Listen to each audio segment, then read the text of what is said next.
তো ক্লাসে আমরা যথেষ্ট স্টুডেন্ট জয়েন করে ফেলেছি। So welcome to our very first physics class of engineering to Udvash. আজকে আমরা ফিজিক্সের পিওন লেকচার নিয়ে আলোচনা করব। তো যেহেতু একটা অনলাইন ক্লাস, তো আমাদের এই অনলাইন ক্লাসের জন্য কিছু ক্লাস বিহেভিয়ার আমরা একটু বলে রাখি। প্রথমে সেটা হচ্ছে গিয়ে আমি থ্রাউলি তোমাদেরকে লেকচার দিয়ে যাব। তো এখানে যেটা হচ্ছে যে আমাদের এখানে রেসপন্স রেট, যে আমার ডেলিভারি রেট এবং পাশাপাশি তোমাদের রিসিভিং রেট, এটা মেনটেন করার জন্য যেটা করতে হবে, আমাদের সব থেকে ইম্পর্টেন্ট যে জিনিসটা আছে সেটা হচ্ছে আমাদেরকে খুব মনোযোগ দিতে হবে। হ্যাঁ, তো আমরা সবাই মনোযোগ দিয়ে খুব ধৈর্য সহকারে ব্যাপারগুলো খেয়াল করব, তাহলে সেক্ষেত্রে আমরা পুরো লেকচারটিকে খুব সুন্দর মতো রিসিভ করতে পারবো। আর এখানে আরেকটা ব্যাপার আছে, তোমাদের আমরা যে পিপিটিএক্স শেয়ার দিয়ে পড়াচ্ছি, আমরা যে স্লাইডটি পড়াবো সেটি তোমাদের কাছে যেহেতু চলে যাবে উদ্ভাসের পেজ থেকে, তোমরা সেটা পেয়ে যাচ্ছ। এক্ষেত্রে অঙ্কের স্টেটমেন্ট তোলার চেষ্টা না করলে বেটার। আমরা যখন অঙ্কে যাব, আমি অঙ্কটা কিভাবে সলভ করছি এটা তোমরা দেখবে, তোমরা কিছু ক্যালকুলেশনের পার্ট করবে, বাট অঙ্কগুলিকে তুলে নেওয়ার চেষ্টা না করলেই ভালো, বিকজ তোমাদের কাছে স্লাইড যাচ্ছে, সেক্ষেত্রে আমাদের টাইম কিছুটা সেভিয়ার হবে। তো আমি আজকে তোমাদের P1 লেকচার নিচ্ছি। আমার নাম হচ্ছে নিয়াজ মোর্শেদ ফয়সাল, আমি বুয়েটের 13 ব্যাচের সিএসসি ডিপার্টমেন্টের একজন স্টুডেন্ট। তো আমরা সময় নষ্ট না করে আমরা ডিরেক্ট আমাদের লেকচারে চলে যাচ্ছি। তো প্রথমেই আমরা আমাদের লেকচারের যে পিপিটি এক্সট্রা আছে সেটা একটু দেখে নিচ্ছি। আমরা শুরু করছি।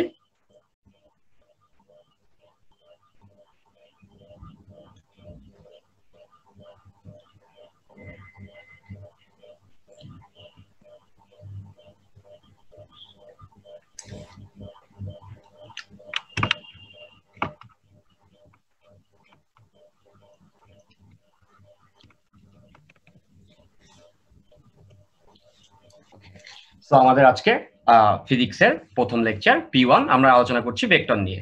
তো আমরা জানি যে রাশি হিসাবে আমরা দুই ভাবে রাশিকে ভাগ করতে পারি, একটা হচ্ছে স্কেলার রাশি আর একটা হচ্ছে ভেক্টর রাশি।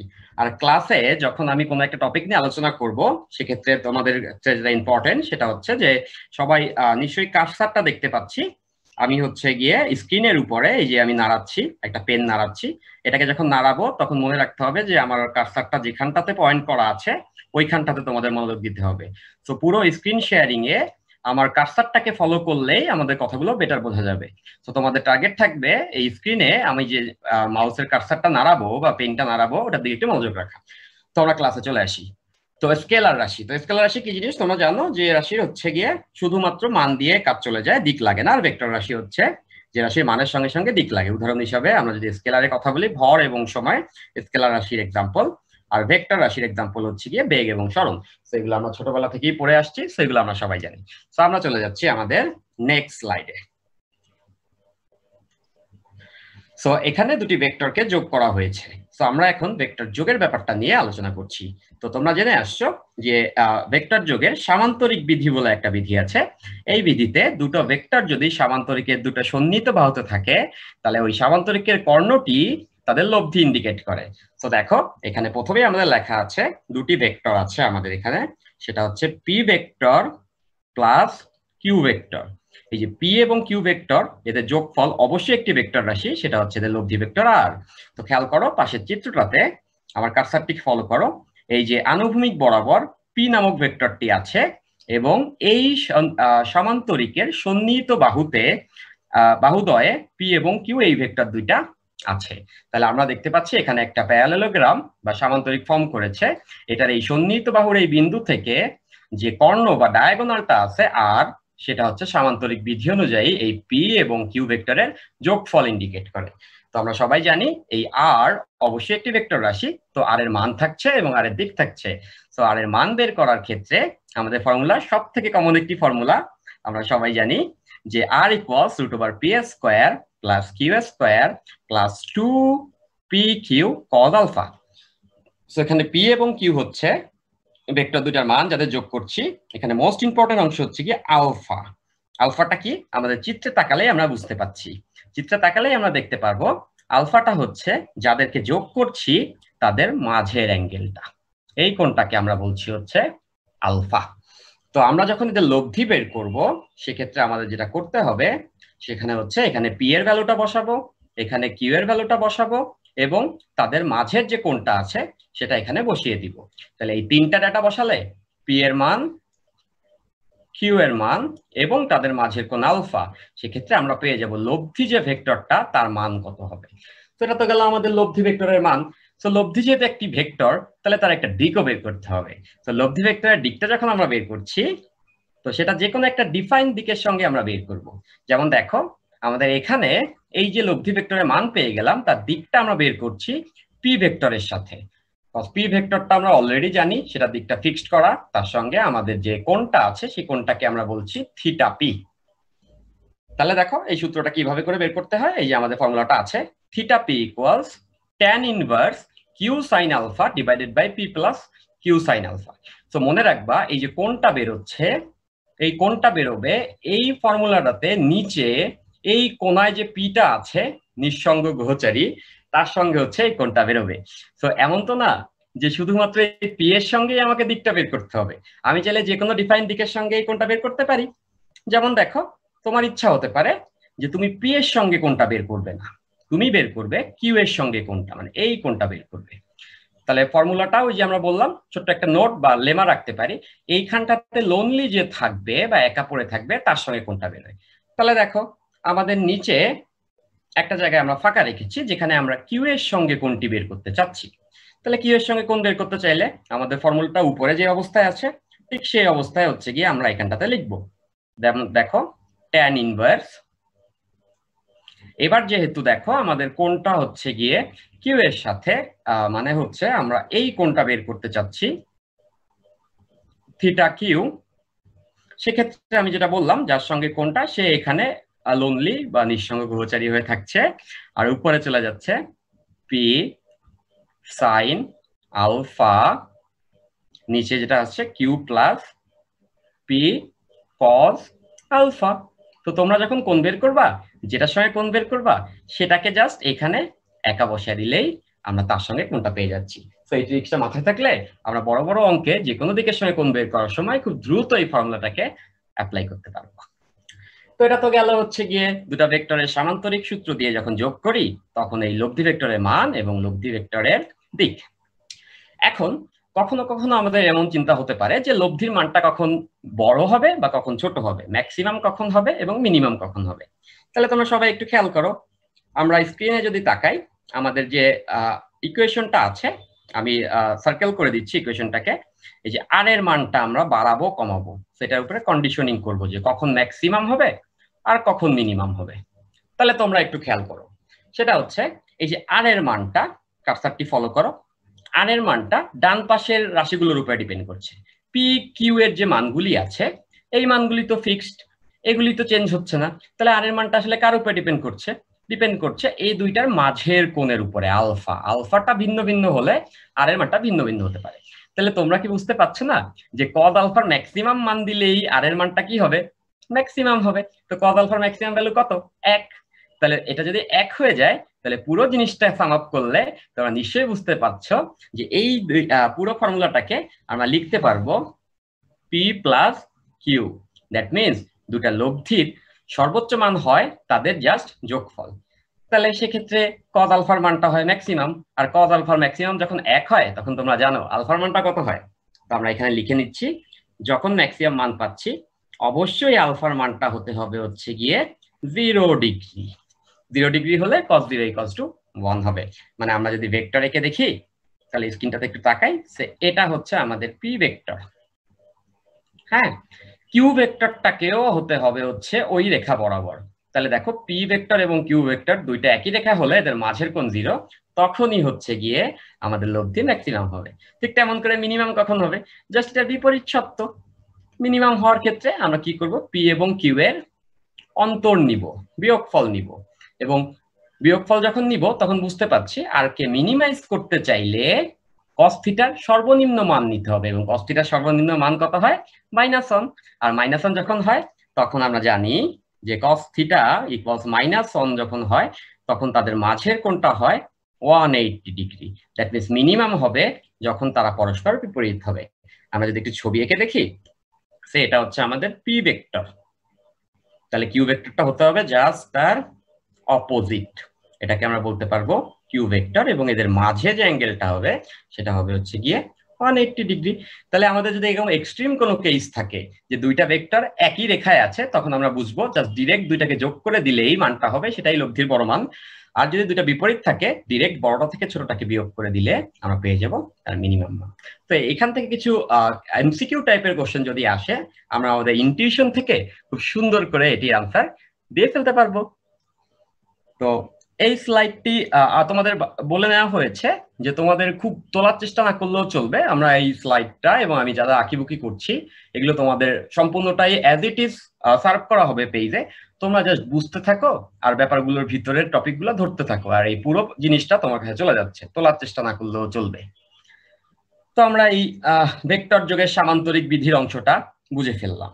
তো আমরা এবার যেটা করব, আমরা ভেক্টর যোগ যেহেতু করেছি, আমাদের এখন ইচ্ছা হবে নেক্সট স্লাইডে গিয়ে ভেক্টরকে বিয়োগ করার কোনো একটা চেষ্টা করা।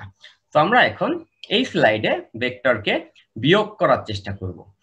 তো ভেক্টর বিয়োগের ব্যাপারটাতে আমরা একটু আলোচনায় আসি।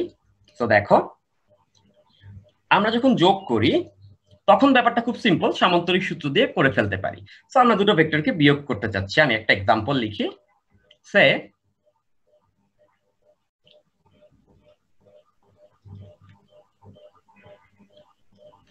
আমাদের কাছে একটি ভেক্টর আছে, ভেক্টরটি হচ্ছে পি ভেক্টর। আমরা চাচ্ছি এই পি ভেক্টর থেকে আরেকটি ভেক্টরকে বিয়োগ করে দিতে। তো আমাদের আরেকটি ভেক্টর আছে যেটা হচ্ছে আমাদের কিউ ভেক্টর। আমাদের ইচ্ছা হচ্ছে পি ভেক্টর থেকে কিউ ভেক্টরকে বিয়োগ করে নেওয়া।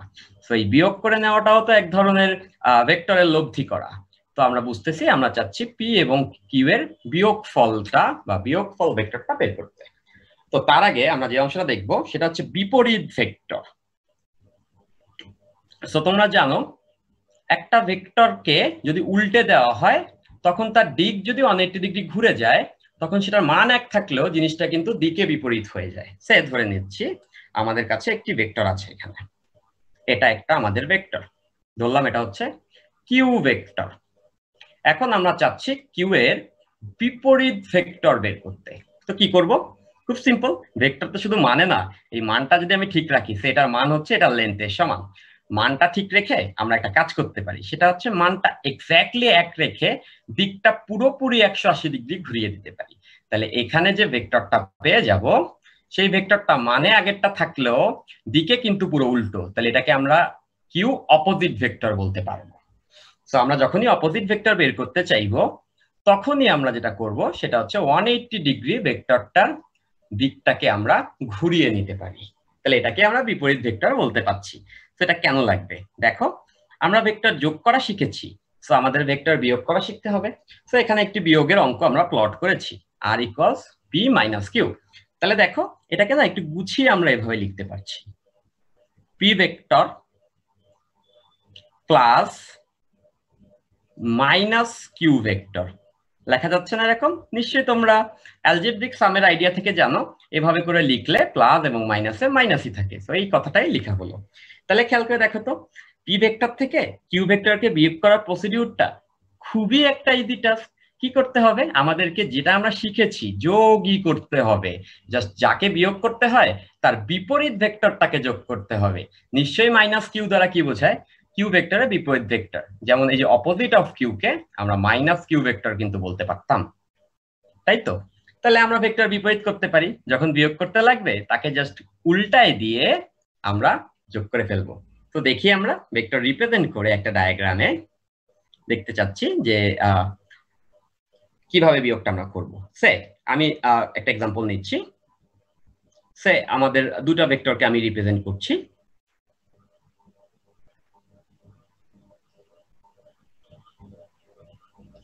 তোমরা সবাই দেখো স্ক্রিনে আমি একটি ভেক্টর এঁকেছি। এই ভেক্টরটা পি ভেক্টর এবং এই ভেক্টরটা কিউ ভেক্টর, এবং এদের মাঝে যে কোণটা সে আলফা। এখন আমাদের টার্গেট হলো যে পি ভেক্টর থেকে কিউ ভেক্টরকে আমরা বিয়োগ করায় নিব, যে এই কাজটা আমরা করব, পি থেকে কিউ কে বিয়োগ করায় নিব। সো আমাদের টার্গেট সেট হয়ে আছে, যাকে বিয়োগ করাতে হয় তাকে উল্টে দিয়ে বা বিপরীত ভেক্টরে পরিণত করে যোগ করে দিতে হয়। তাহলে খেয়াল করে দেখো তো এখান থেকে যে যেহেতু কিউ কে বিয়োগ করব, কিউ কে 180 উল্টে দিব। সো 180 যখন আমরা উল্টাচ্ছি তখন আমরা জানি যে অনেকটি উল্টালে জাস্ট জিনিসটা উল্টো দিকে আমাদের জিনিসটা পুরো জিনিসটা ঘুরে যাচ্ছে। তো এটা যদি কিউ ভেক্টর হয় সেটাকে দেখো আমরা একদম মান ঠিক রেখে 180 ডিগ্রি ঘুরিয়ে দিলাম। তাহলে এই যে ভেক্টরটা আমরা পেয়েছি, এই ভেক্টরটাকে আমরা কি কিউ এর অপোজিট ভেক্টর বলতে পারছি। এবার এই অপোজিট ভেক্টরটাকে পি এর সঙ্গে যোগ করে দিলেই তো বিয়োগ হয়ে যাচ্ছে। তাহলে দেখো এই অপোজিট ভেক্টরটা আর হচ্ছে ওই পি ভেক্টরটা, এটাকে যদি আমি একসঙ্গে জুড়ে সামান্তরিকে ধরে সন্নিহিত বাহু ধরি, তাহলে নিশ্চয়ই তোমরা বুঝতে পারছো যে এই সামান্তরিকের যে ডায়াগোনালটা তৈরি হবে, এখান থেকে যে ডায়াগোনালটা তৈরি হবে সামান্তরিকটার, সেটাই কিন্তু ওই দুইটা ভেক্টরের যোগফল, যেটাকে আমরা বলতে পারবো দুইটা ভেক্টরের অ্যাকচুয়ালি বিয়োগফল। ঠিক আছে, তাহলে এখানে যখন আমরা বিয়োগ করছি তাহলে এটাই হচ্ছে আমাদের সেই আরটা, যে ভেক্টরটা হচ্ছে পি এবং কিউ এর বিয়োগফল।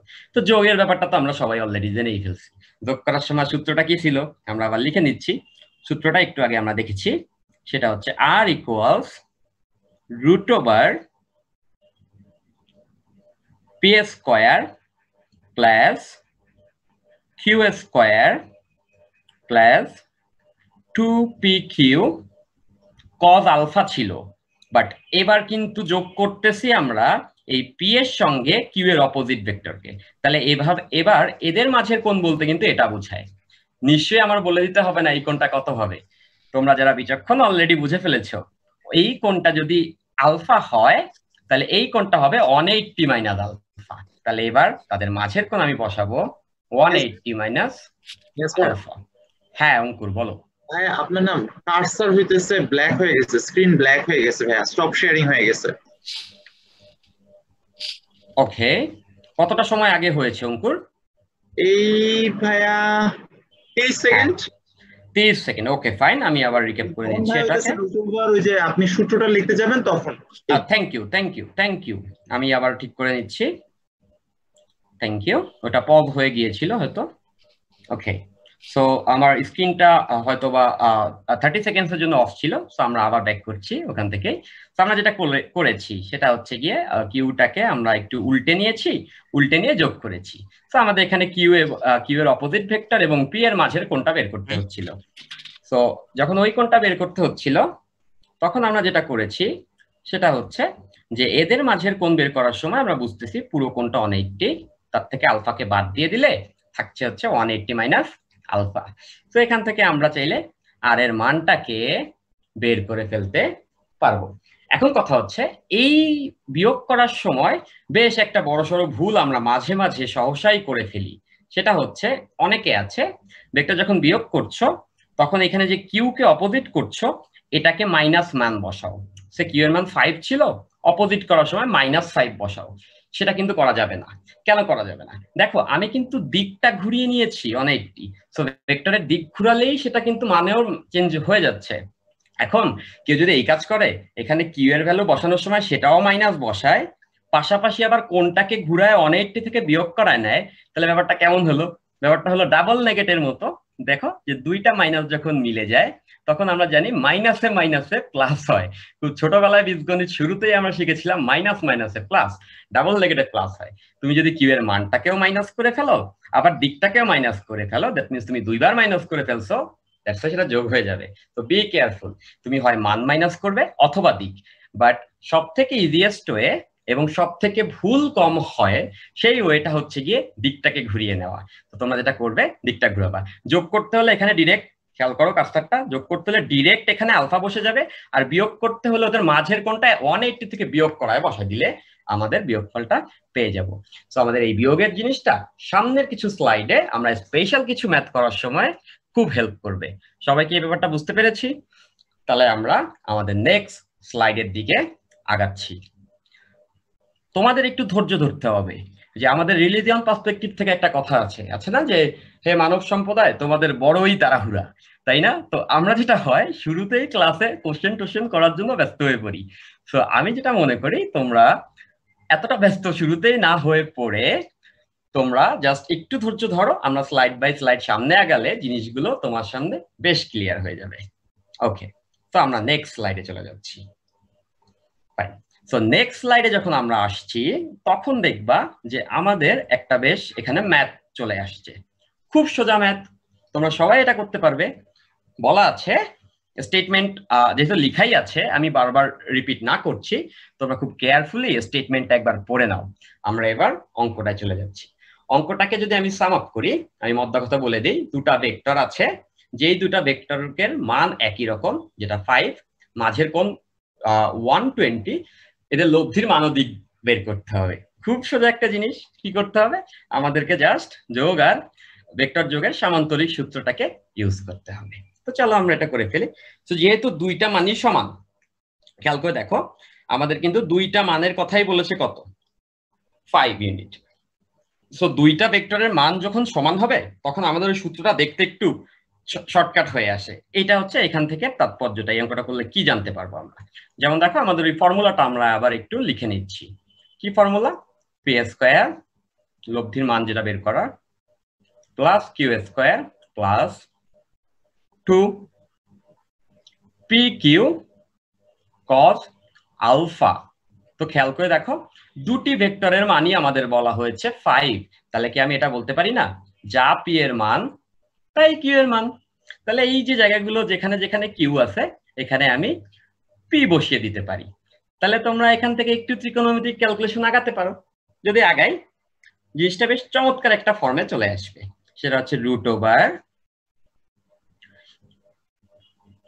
√2p square plus 2p square cos alpha.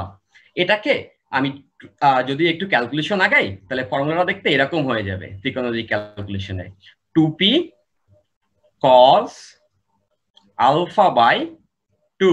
তাহলে ব্যাপার যেটা হলো সেটা হচ্ছে এরকম, আমাদের কখনো যদি দুটি ভেক্টর যাদের যোগ করছি তাদের মান সমান হয়, তাহলে কি দরকার এত বড় ফর্মুলায় ডেটা বসানোর। সেক্ষেত্রে আমরা এই ছোট্ট অংশটাকে মনে রাখবো, এই যে আমি সাইডে স্টারিং করে রাখছি, এখান থেকে ডিরেক্টলি ভ্যালুটা আমরা ডিরাইভ করতে পারবো। তোমরা নিশ্চয়ই এটা করতে পারবে এখন সবাই। দেখো আমাদের ভ্যালুগুলো আমরা বসিয়ে নিচ্ছি।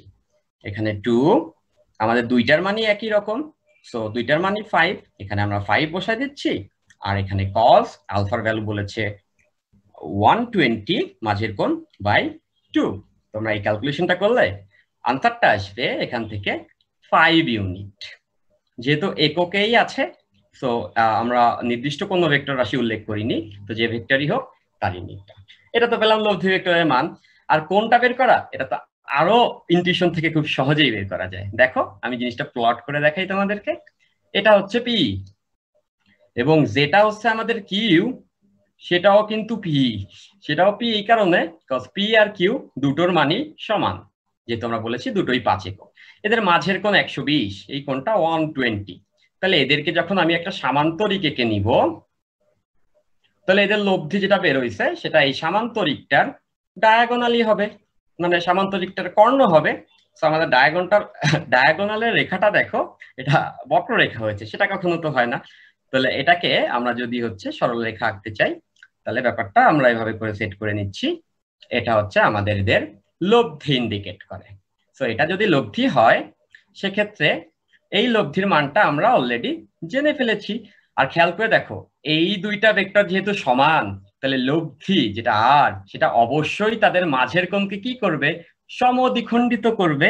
তাহলে বুঝতেছি মাঝের কোণটা ছিল হচ্ছে গিয়ে 120। তাহলে বলতো যে কোনো একজনের সঙ্গে দিকটা কত করবে, ওইটার অর্ধেক 60। তাহলে এবার যদি আমরা কোণ বের করি, সে আমরা থিটা পি, পি এর সঙ্গে কোণ বের করছি, সেটা কত হবে 60। যেটা পি এর সঙ্গে কোণ হবে সেটাই কিন্তু কিউ এর সঙ্গে কোণ হবে। এটা তোমরা বুঝতে পারছো, কজ দুইটাই হচ্ছে একই রকম অবস্থানে আছে, মানে দুইটার ভ্যালুই একই, দ্যাটস ওয়াই সমদ্বিখণ্ডিত করছে। যেহেতু আমরা জানি পি এবং কিউ এর মান দুটোই সমান। তো এটা কিসের জন্য, এই অঙ্কটা তো কঠিন কিছু না। এই অঙ্কটা এই জন্য যখন এরকম দুটি সমান মানের ভেক্টর যোগ বিয়োগ তোমরা করতে যাচ্ছ, সেই ক্ষেত্রে তোমরা খুব বড় ক্যালকুলেশনে না গিয়ে চমৎকার ভাবে এই ছোট্ট ছোট্ট ফর্মুলা গুলো ইউজ করে খুব দ্রুত রেসপন্স করে ফেলতে পারবে। নিশ্চয়ই তোমরা ব্যাপারটা বুঝতে পেরেছো। তো আমি বারবার বলছি, তোমরা ক্লাস তুলে নেওয়ার থেকে বেশি এমফাসাইজ করো ক্লাসটিকে বোঝার জন্য, কজ এই ম্যাটেরিয়াল তোমার কাছে চলে যাবে, তখন তুমি মিলে নিতে পারবা। কিছু ছোট ক্যালকুলেশনের জন্য তোমার নোট খাতাটি বের করে ওখানে জাস্ট টুকটাক কিছু ক্যালকুলেশন করে নিতে পারছো। ঠিক আছে? তো এটাই হচ্ছে আমাদের অনলাইন ক্লাসের বেনিফিটের জায়গাটা। ওকে ফাইন, তাহলে আমরা যেটা করছি এই স্লাইডটিকে রেখে দিয়ে আমরা এটা মুছে পরবর্তী স্লাইডের দিকে চলে যাচ্ছি। আমরা একটা অঙ্ক করে ফেললাম, এটা আমাদের প্রথম অঙ্ক হলো ফিজিক্সের। তো আমরা এবার পরের স্লাইডে চলে যাচ্ছি। তো এই স্লাইডটিতে একটি অঙ্ক আছে, তোমরা খুব দ্রুত, আমি যখনই অঙ্কের স্লাইডে আসবো তোমাদের কাজ হবে দ্রুত রিড আউট করে নাও স্টেটমেন্টে কি বলেছে। তোমরা জাস্ট 10 সেকেন্ডে পড়ে নিলে এরপরেই হচ্ছে আমি অঙ্কটা সলভের দিকে চলে গেলাম।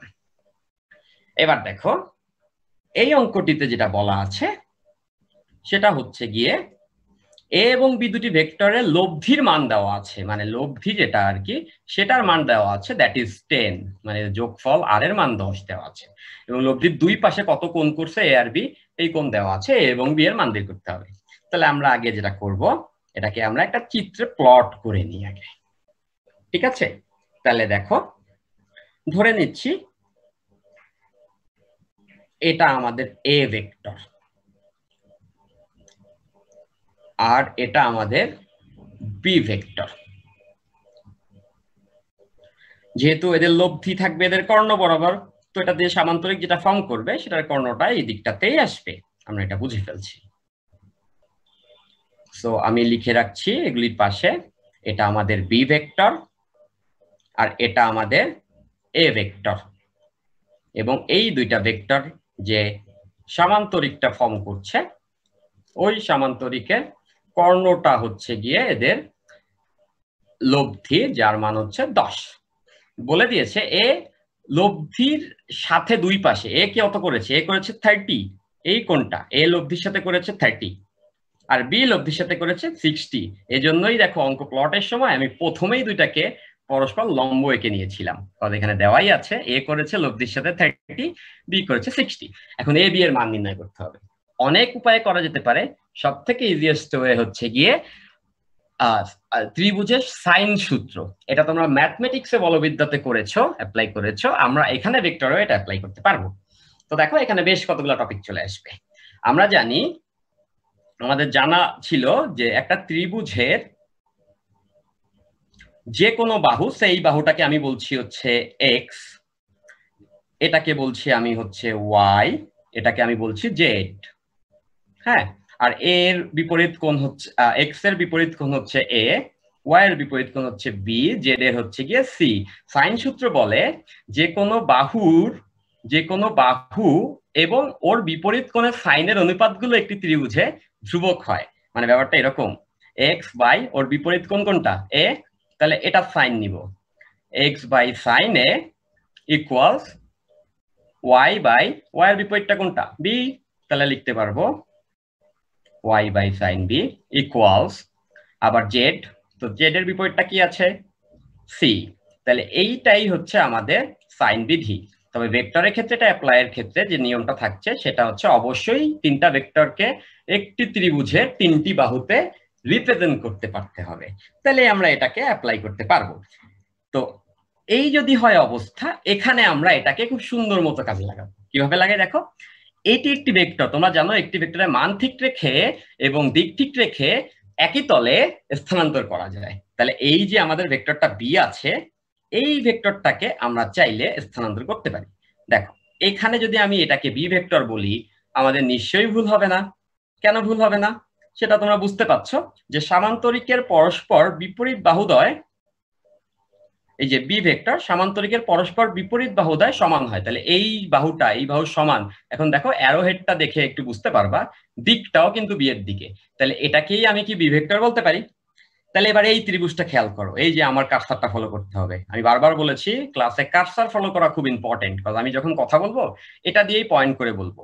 দেখো আমি মুভ করছি কারসারটা, দেখছো একটা ত্রিভুজ বরাবর কারসারটা মুভ করছে, এই পেনটা ঘুরছে। এই ত্রিভুজে খেয়াল করো তো, এইটা অতিভুজ যেটা হচ্ছে ওদের লব্ধি, এটা ভূমি যেটা হচ্ছে এ, আর এটা লম্ব যেটা হচ্ছে বি, মানে তিনটাকে আমরা তিনটা বাহুতে ফেলতে পারছি। এটা যদি 30 হয়, খুব সিম্পল বুঝতে পারছো, এই কোণটা 90, তাহলে ত্রিভুজের তিন কোণ 180 হলে এই কোণটা 60 না হয়ে যাবে কোথায়, তাহলে এই তিনটা কোণের যোগফল 180। এবার আমরা ওই ঘটনাটা করব, ত্রিভুজ সূত্র। দেখো প্রথমে এ লিখছি, এ বাই এর বিপরীত কোণটা কিন্তু আমরা জেনে ফেলছি ত্রিভুজে, এটা যদি এ হয় এর বিপরীত কোণ 60, তাহলে এখানে আমরা লিখতে পারবো সবাই a বাই sin 60 ইকুয়ালস। এবার আসো b তে। b তে খেয়াল করো b এর বিপরীত কোণ 30, তাহলে b বাই sin 30। এবার আসো আর এর বিপরীত কোণ 90, আর মজার ব্যাপার হচ্ছে আর এর মান তো বলাই আছে সেটা কত 10, তাহলে আমরা এখানে আর না লিখে ডিরেক্টলি ওর ভ্যালুটাই বসাচ্ছি। আর এর বিপরীত কোণটা হচ্ছে গিয়ে আমাদের 90। তাহলে নিশ্চয়ই আমাকে আর অঙ্কটি করে দিতে হবে না। তোমরা নিশ্চয়ই ব্যাপারটা বুঝতে পারছো। এই প্রথম অনুপাতটার সাথে এই যে প্রথম যে অংশটা আছে এইটার সাথে আমরা যদি লাস্টের অনুপাতটার সম্পর্ক ইকুয়াল ধরি, তাহলে এখান থেকে আমাদের আননোন রয়েছে শুধু একটি, সেটা কে বলতো? আননোনটা হচ্ছে আমাদের এ এর মান। সেটাই তো আমাদের কোশ্চেনের একটি আনসার, যেহেতু আমাদের বলেছে এ এর মানটি কত হবে। নিশ্চয়ই তোমাদের এটা আমার বলতে হচ্ছে না বি এর মানটা কিভাবে বের করবা। কিভাবে বের করবা? বি এর মানটা যখন বের করব তখন আমরা কোন দুইটা অনুপাতকে তুলনা করব? তখন আমরা যেটা করব, তখন হচ্ছে লাস্টের ওই অনুপাতটার সাথে আমরা বি এর যে অনুপাতটা আছে এই দুইটাকে কম্পেয়ার করব। এই দুইটাকে কম্পেয়ার করলে এখান থেকে আমরা পেয়ে যাব আমাদের কোশ্চেনের আরেকটি আনসার, যেটা হচ্ছে গিয়ে বি।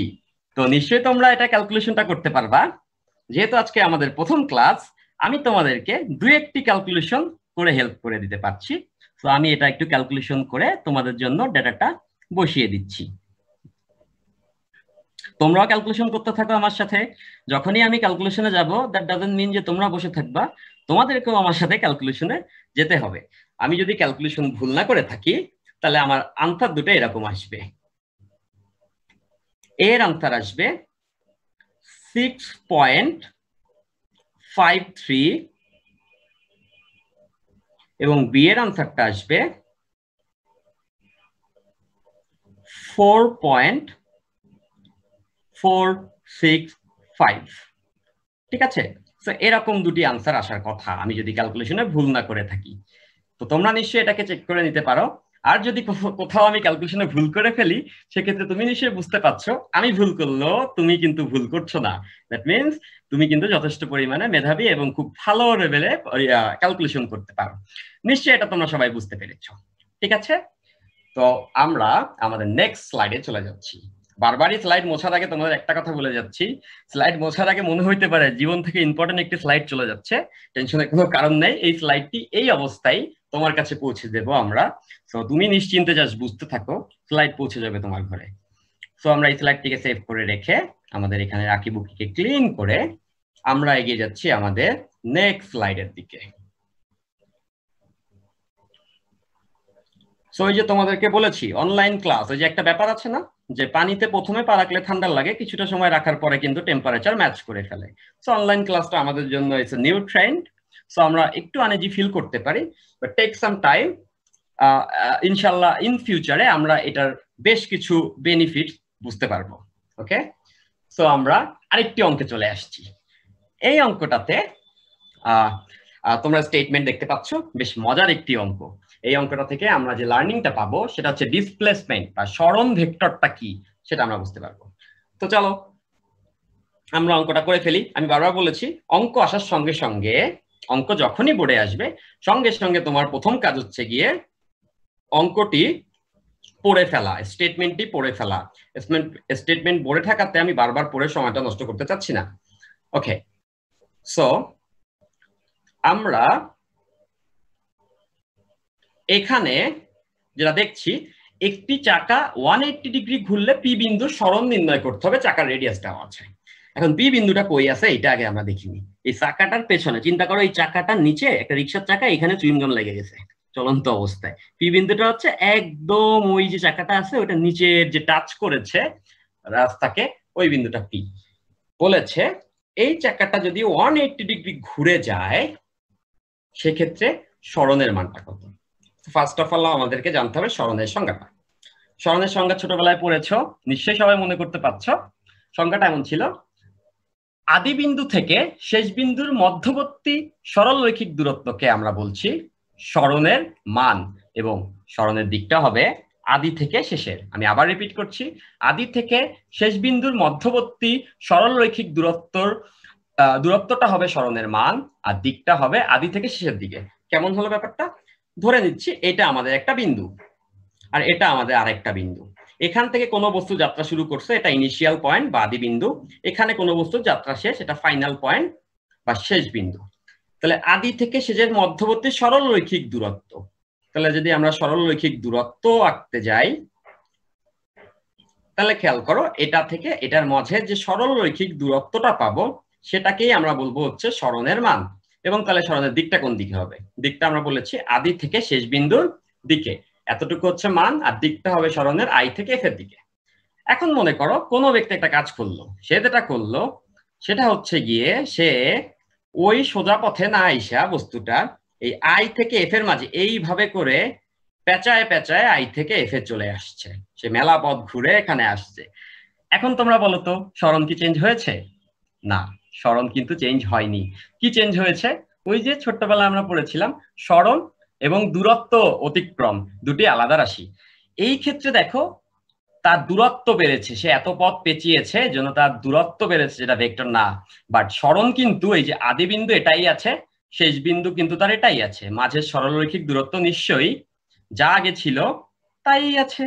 তাহলে আমরা বুঝতে পারছি সরণ ভেক্টরটা কখনো চেঞ্জ হবে না যদি আদি বিন্দু শেষ বিন্দু ফিক্স থাকে, সে যে পথেই ঘুরে আসুক, দূরত্ব বাড়লে দূরত্ব বাড়বে বাট সরণ ঠিক থাকবে। তাহলে সরণ ভেক্টরটাকে আমরা আজকে চিনে ফেলেছি। সরণ ভেক্টরের দিক হচ্ছে আদি থেকে শেষে, মান হবে আদি এবং শেষের মাঝে সরলরৈখিক দূরত্ব।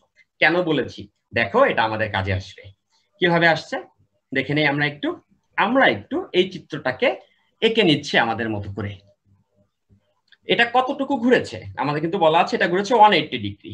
তাহলে খেয়াল করো এটা যখন 180 ডিগ্রি ঘুরবে তখন কিন্তু এটা এরকম কোন একটা অবস্থানে চলে আসবে। ডিসপ্রপোর্শনাল যদি না হয়ে থাকে তাহলে এরকমই একটা অবস্থান আমরা পেয়ে যাচ্ছি। এবার তোমরা একটু খেয়াল করো, এইটা 180 ডিগ্রি ঘুরেছে। 180 ডিগ্রি ঘুরেছে মানে কি? জিনিসটা তো এভাবে করে রোটেট করছিল, আমি তো ধরেছি এভাবে রোটেট করছে। 180 ঘোরা মানে কি? এই বিন্দুটা এভাবে করে ঘুরতে ঘুরতে 180 ঘোরা মানে কি এখানে উঠে আসা না? এবং বস্তুটা ওইভাবে ঘুরতে গেলে সামনে সরে যাবে, মানে আমার বটম আপ হয়ে যাবে, মানে নিচের বিন্দু উপরে উঠে আসবে আর উপরের বিন্দু নিচে চলে যাবে। তাহলে পি বিন্দু ছিল নিচে। নিশ্চয়ই তোমরা এটা বুঝতে পারছো 180 ডিগ্রি ঘুরে ফেলার কারণে আমাদের এই পি বিন্দুটার নতুন অবস্থান হবে ঠিক এই চাকাটার উপরের বিন্দুতে। 180 ডিগ্রি যেহেতু সে ঘুরেছে, মানে বটম আপ হয়ে গিয়েছে আর আপ ডাউন হয়ে আসছে, বটম হয়ে আসছে। তাহলে এবার তোমরা একটু খেয়াল করো তো, তোমরা অবশ্যই সরণের সংজ্ঞা যেহেতু বুঝেছো এটাও বুঝেছো, এই পি বিন্দুর আদি অবস্থান কিন্তু এটা ছিল, এটাকে আমি আই বলতে পারছি। আর এই পি বিন্দুর শেষ অবস্থান কিন্তু এটা হইছে অনেক দূর ঘোরার পরে। তাহলে সরণটা কি হবে? ওই যে আদি এবং শেষের মাঝে সরল রৈখিক যে দূরত্বটা আছে সেটাকে আমরা সরণ বলবো। তোমরা জুড়ে ফেলি, এটা আদি বিন্দু, এটা শেষ বিন্দু। এই তো আমাদের সরণের মান পেয়ে গেছি আমরা। তাহলে এখানে না একটা ত্রিভুজ ফর্ম করেছে। নিশ্চয়ই দেখে বুঝতে পারছো আমাদের সব থেকে পছন্দের যে ত্রিভুজ, সমকোণী ত্রিভুজ বা হচ্ছে রাইট ট্রায়াঙ্গেল, সেটা। আর আমাদের সব থেকে পছন্দের সেই ফর্মুলাটা ইউজ করলে কাজ হয়ে যাবে, সেটা কি বলতো? পিথাগোরাসের উপপাদ্য, ছোটবেলা থেকে যেটা আমরা অনেকবার পড়ে আসছি। তাহলে খেয়াল করো তো, এই ত্রিভুজের সরণ বলতে কি আদি শেষের মাঝের দূরত্ব, এটাই সেই সরণের মান। তাহলে এটা অতিভুজ। তাহলে আমরা জানি অতিভুজ যখন বের করব তখন √, ভূমির স্কয়ার প্লাস লম্বের স্কয়ার। তাহলে নিশ্চয়ই তোমরা এতটুকু বুঝেছো, এটা কিন্তু এই যে বৃত্তটা আছে ওটার ব্যাস ইন্ডিকেট করে। তাহলে ব্যাস কত হয়? টোয়াইস। তাহলে এটা পেলাম লম্ব টোয়াইস। আর এতটুকু আমাদের লাগবে ভূমিটা। কে কে বুঝতে পারছো ভূমিটা কত হবে? নিশ্চয়ই তোমরা সবাই বুঝতে পেরেছো, এটা অর্ধেকটা রোটেট করেছে। অর্ধেকটা রোটেট করলে আমরা জানি পুরোটা ঘুরলে পরিধির সমান যাইতো, যেটা হচ্ছে 2πr। যেহেতু অনেকটি ঘুরেছে, পুরো ঘুরতে পারে না, তাহলে এটার অর্ধেকটা ঘুরেছে। এটার অর্ধেকটা কত হয়? এটাকে যদি 2 দ্বারা ভাগ করা হয় তাহলে আমরা অর্ধেকটা পেয়ে যাব πr। তাহলে নিশ্চয়ই এই বস্তুটা সামনে আগায় গেছে πr পরিমাণ। তাহলে আমরা ভূমিটাকে লিখতে পারবো অর্ধ পরিধির সমান πr। নিশ্চয়ই আর বাকি থাকলো না কিছুই। আমরা এখান থেকে যেটা করতে পারছি যে আমাদের ভূমির স্কয়ার যেটা হচ্ছে πr প্লাস লম্বের স্কয়ার, লম্বটা হচ্ছে টোয়াইস r। এই দুটো যোগফলকে রুট ওভার যখন আমি করে ফেলছি তখনই আমি পেয়ে যাচ্ছি তার অতিভুজের মানটা, এবং অতিভুজের মানটাই কিন্তু আমাদের ইন্ডিকেট করে সরণের মানটা কত হবে, এবং সরণের দিকটা হবে এই আই থেকে এফ এর দিকে। সবাই কি বুঝতে পেরেছো? নিশ্চয়ই সবাই বুঝতে পেরেছো। তো সরণের এই ডেফিনেশনটা তোমরা একটু মাথায় রাখো। তোমরা যখন পরের চ্যাপ্টারে ডিনামিক্স বা হচ্ছে তোমার গতিবিদ্যায় যাবে তখন সরণের বেশ কিছু অংশ আসবে যেখানে আমাদের এই জিনিসগুলো অনেক হেল্প করবে। বুঝতে পেরেছি? সো আমরা আমাদের এই আঁকাবুকোগুলো তোমরা সবাই বুঝে নিয়েছো। আমরা এই আঁকাবুকোগুলোকে কিছু সময়ের জন্য আমাদের সামনে থেকে সরিয়ে ফেলছি। এখন তোমাদের অনেকের মনে অনেক ধরনের কোশ্চেন অ্যারাইজ করবে। তো যারা আছো যে চিন্তা মাথার ভিতরে কিলবিল করা শুরু করেছে, যে থামাতে পারছো না নিজেকে, এটা নিয়ে আরো আগাইতে ইচ্ছা করছে, তাদের জন্য আমি একটি টাস্ক দিয়ে রাখছি। টাস্ক কি যখন দিব তখন কেউ এটা আশা করো না টাস্ক দিয়ে আমি অঙ্ক সঙ্গে সঙ্গে করে দিব। টাস্ক দিব হচ্ছে গিয়ে তোমরা বাসায় বসে অঙ্কগুলি ট্রাই করবা। যেমন এইখানটাতে পুরো অঙ্কটাতে এই 180 ভুলে দাও। মনে করো চাকাটি 180 না 210 ডিগ্রি ঘুরেছে, 210 ডিগ্রি যদি ঘুরে সেই ক্ষেত্রে আমাদের বের করতে হবে সরণ কত, আর সব ঠিক আছে। এটাকে আমরা কি বলছি? বাড়ির কাজ। এখন কথা হচ্ছে যখন তোমাদের অঙ্ক দেওয়া হয় অনেকের ধারণা এরকম অঙ্কটি আমাকে পারতেই হবে, এটাই চূড়ান্ত সাফল্য। অবশ্যই না। মনে রাখবা একটি অঙ্ক তুমি পারো কিনা সেটা ইম্পর্টেন্ট না, বেশি ইম্পর্টেন্ট হচ্ছে অঙ্কটি তুমি ভাবতে পারছো কিনা। তো যে কোনো নতুন অঙ্ক আসলে তুমি ভাবার যতগুলা পসিবল ওয়ে আছে চিন্তা করবে। হয়তোবা এই চিন্তার কোনো একটি চিন্তা তোমাকে তোমার অ্যাডমিশনে অথবা জীবনের কোনো একটি পরীক্ষায় একটি অঙ্ক করতে হেল্প করবে। সো এখন তোমরা আবার এই কাজ করো না, এই অঙ্কটা দেখে এই কমেন্টে জিজ্ঞাসা করো আনসার কত বা আমার আনসার হয়েছে কিনা, এগুলি ভুলে যাও। এগুলি নিয়ে বাসায় বসে চিন্তা করা শুরু করো। আর যারা পেরে গেছো অবশ্যই তোমরা যথেষ্ট পরিমাণে সিরিয়াস স্টুডেন্ট এবং তোমার চিন্তাটি সফল হয়েছে। ওকে ভাই, তাহলে আমরা আমাদের এই অঙ্ক থেকে একটু মুভ করছি। এই অঙ্কটা নিয়ে তোমরা একটু বাসায় চিন্তা করে দেখবে। এবার আমরা চলে যাচ্ছি আমাদের নেক্সট স্লাইডে। সো এখানে আমরা যেগুলি দেখছি সেটা হচ্ছে ভেক্টরকে উপাংশে ভাগ করা। এইচএসসির বই যখন আমরা প্রথমে খুলেছি এই উপাংশে ভাগ করা ব্যাপারটা বেশ মজার ছিল। সবার মনে থাকে ভূমির দিকে হচ্ছে আর কস থিটা আর লম্ব দিকে হচ্ছে আর সাইন থিটা। তো ওই ব্যাপারটা আমরা এখানে রিপ্রেজেন্ট করেছি। তো দেখো আমাদের এখানে একটি ভেক্টর আছে, এই ভেক্টরটাকে আমরা নাম দিয়েছি আর, এই ভেক্টরকে আমরা দুটি লম্ব উপাংশে ভাগ করে নিতে যাচ্ছি। ঠিক আছে? তো লম্ব উপাংশ এই যে এক্স বরাবর যে এটার অংশ, অংশ বলতে বোঝাবে শ্যাডোটা। উপর থেকে যদি এখান থেকে আমি একটা আলো ধরতাম, যে এখান থেকে আমি একটা টর্চ লাইট ধরেছি, এখান থেকে টর্চ লাইট ধরলে তুমি বুঝতেছো? চিন্তা করো এখানে একটা কাঠি দাঁড় করানো আছে, ওটাকে ভেক্টর ধরো, নিশ্চয়ই বুঝতে পারছো এই অংশটা জুড়ে আমাদের শ্যাডোটা পড়বে এক্স অক্ষে। সো আর এর এক্স বরাবর যে ছায়াটা পড়বে সেটা হচ্ছে আর এর এক্স বরাবর অংশ। আবার ঠিক তেমন করে যদি আমি ওই লাইটটাকে একটু সরায় এনে এই সাইড থেকে ধরতাম, তাও তোমরা বুঝতে পারছো এখান থেকে যদি ধরা হয় তখন শ্যাডো পড়বে হচ্ছে এতটুকু জায়গায়। তাহলে এটা হবে ওয়াই বরাবর অংশ। তো আমরা একটা কোণ ধরে নিচ্ছি, কোণটা ধরে নিচ্ছি আমরা থিটা। সে আমরা জানি কোনোভাবে যে এই আরটা এক্স এর সাথে থিটা কোণ করেছে। তো সবাই নিশ্চয়ই এখন মনে মনে ওই কথাটা বলার জন্য রেডি হয়ে আছো, যেটা হয়েছে আমরা বারবার মুখস্থ করে ফেলছি। সেটা হচ্ছে আনুভূমিক বরাবর আমরা লিখবো হচ্ছে গিয়ে আর কস থিটা, আর উলম্ব বরাবর যেটা হচ্ছে আর ওয়াই সেটাকে আমরা কি লিখবো? আর সাইন থিটা। এবার আসো উলম্ব হলেই যে আর সাইন হবে আর আনুভূমিক হলে কস হবে ব্যাপারটা এরকম না। এটা অ্যাপ্লিকেশনে এভাবে মনে রাখলে হেল্প হবে। যার সঙ্গে কোণ দেওয়া থাকবে তার সঙ্গে কস। দেখো আমি যে কোণের কথা বলছি থিটা, এটা কার সাথে? আনুভূমিকের সাথে, এই জন্য তার সঙ্গে কস। আর যার সঙ্গে কোণটা না ও লম্ব দিকের সাথে সেটাতে গেছে হচ্ছে সাইন। তাহলে আমরা একটু চেঞ্জ করে দেখি ব্যাপারটা কিভাবে হয়। আমরা এরকম আরেকটি চিত্র এঁকে একটু ব্যাপারটাকে দেখে নিই। সো এটা একটা ভেক্টর, এটা আমাদের এক্স অক্ষ এবং এটা হচ্ছে আমাদের ওয়াই অক্ষ। তাহলে এবার আসো আমরা এটার কম্পোনেন্ট নিয়ে একটু আলোচনায় যাই, একটু চেঞ্জ করে নিচ্ছি আমরা ব্যাপারটাকে। সো এইটা হচ্ছে আমাদের আর। এবার আমি কোনটা আনুভূমিকের সঙ্গে না দিয়ে এটা বলে দিলাম। তাহলে এই বরাবর যে অংশটা আমরা পাবো সেটা এবার কত হবে? আমি বলেছি যার সঙ্গে কোণ বলা তার সঙ্গেই কস। তাহলে এখানে আর কস থিটা, আর এই যে এবার যে এই দিকটাতে আসবে এই দিকটাতে হবে আর সাইন থিটা। তো এই ভুলটা তাড়াহুড়োয় অনেকে করে ফেলে, তো এই ভুলটা তোমরা করবে না। আগে দেখবা কার সাথে কোণ, তার সঙ্গে নিবা কস, আর তার লম্ব দিকের সঙ্গে সাইন। নিশ্চয়ই তোমরা এই ভুলটা আর করবে না। এবার একটু কথাতে আমরা আসি। অনেকে আছো, যেহেতু তোমাদের অ্যাডমিশনের প্রথম পিরিয়ড এটা, অনেকে খুব খুব এক্সাইটেড, এনথুজিয়াজম অনেক বেশি, যে তোমরা জ্ঞান বিজ্ঞানের উচ্চতর শাখায় উঠে অনেক কিছু করে ফেলতে চাচ্ছ। বাট ডোন্ট ফরগেট, তোমাদের টার্গেট হচ্ছে একটি ভালো ইনস্টিটিউশনে আপাতত নিজের জায়গাটি করে নেওয়া।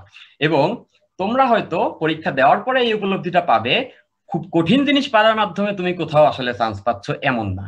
তুমি চান্স পাবে খুব সোজা জিনিসকে নির্ভুল ভাবে করার মাধ্যমে। তো তোমরা যেটা করবে, সোজা অঙ্ককে সোজা ভাবে উড়াই দিও না, সোজা অঙ্ককে বেশি প্র্যাকটিস করে ওটাকে মাসেল মেমোরি বানায় ফেলো, যাতে করে সোজা অঙ্ক ভুল হওয়ার কোনো কারণ নাই। তুমি পরীক্ষার হলে একটি কঠিন অঙ্ক করলে 10 মার্ক পাবে এবং একটি সোজা অঙ্ক করলেও 10 মার্ক পাবে, বাট 10টি সোজা অঙ্ক ভুল করে একটি কঠিন অঙ্ক মিলালে তোমাকে কেউ 100 মার্ক দিবে না। বুঝতে পেরেছি? সো আমরা যারা অ্যাডমিশনে টিকেছি বা তোমরা যারা সামনে টিকছো, তারা চান্স পাবা সহজ এবং বইয়ের অঙ্ক যেটা তুমি আগে করেছো ওটা করে আসার মাধ্যমে।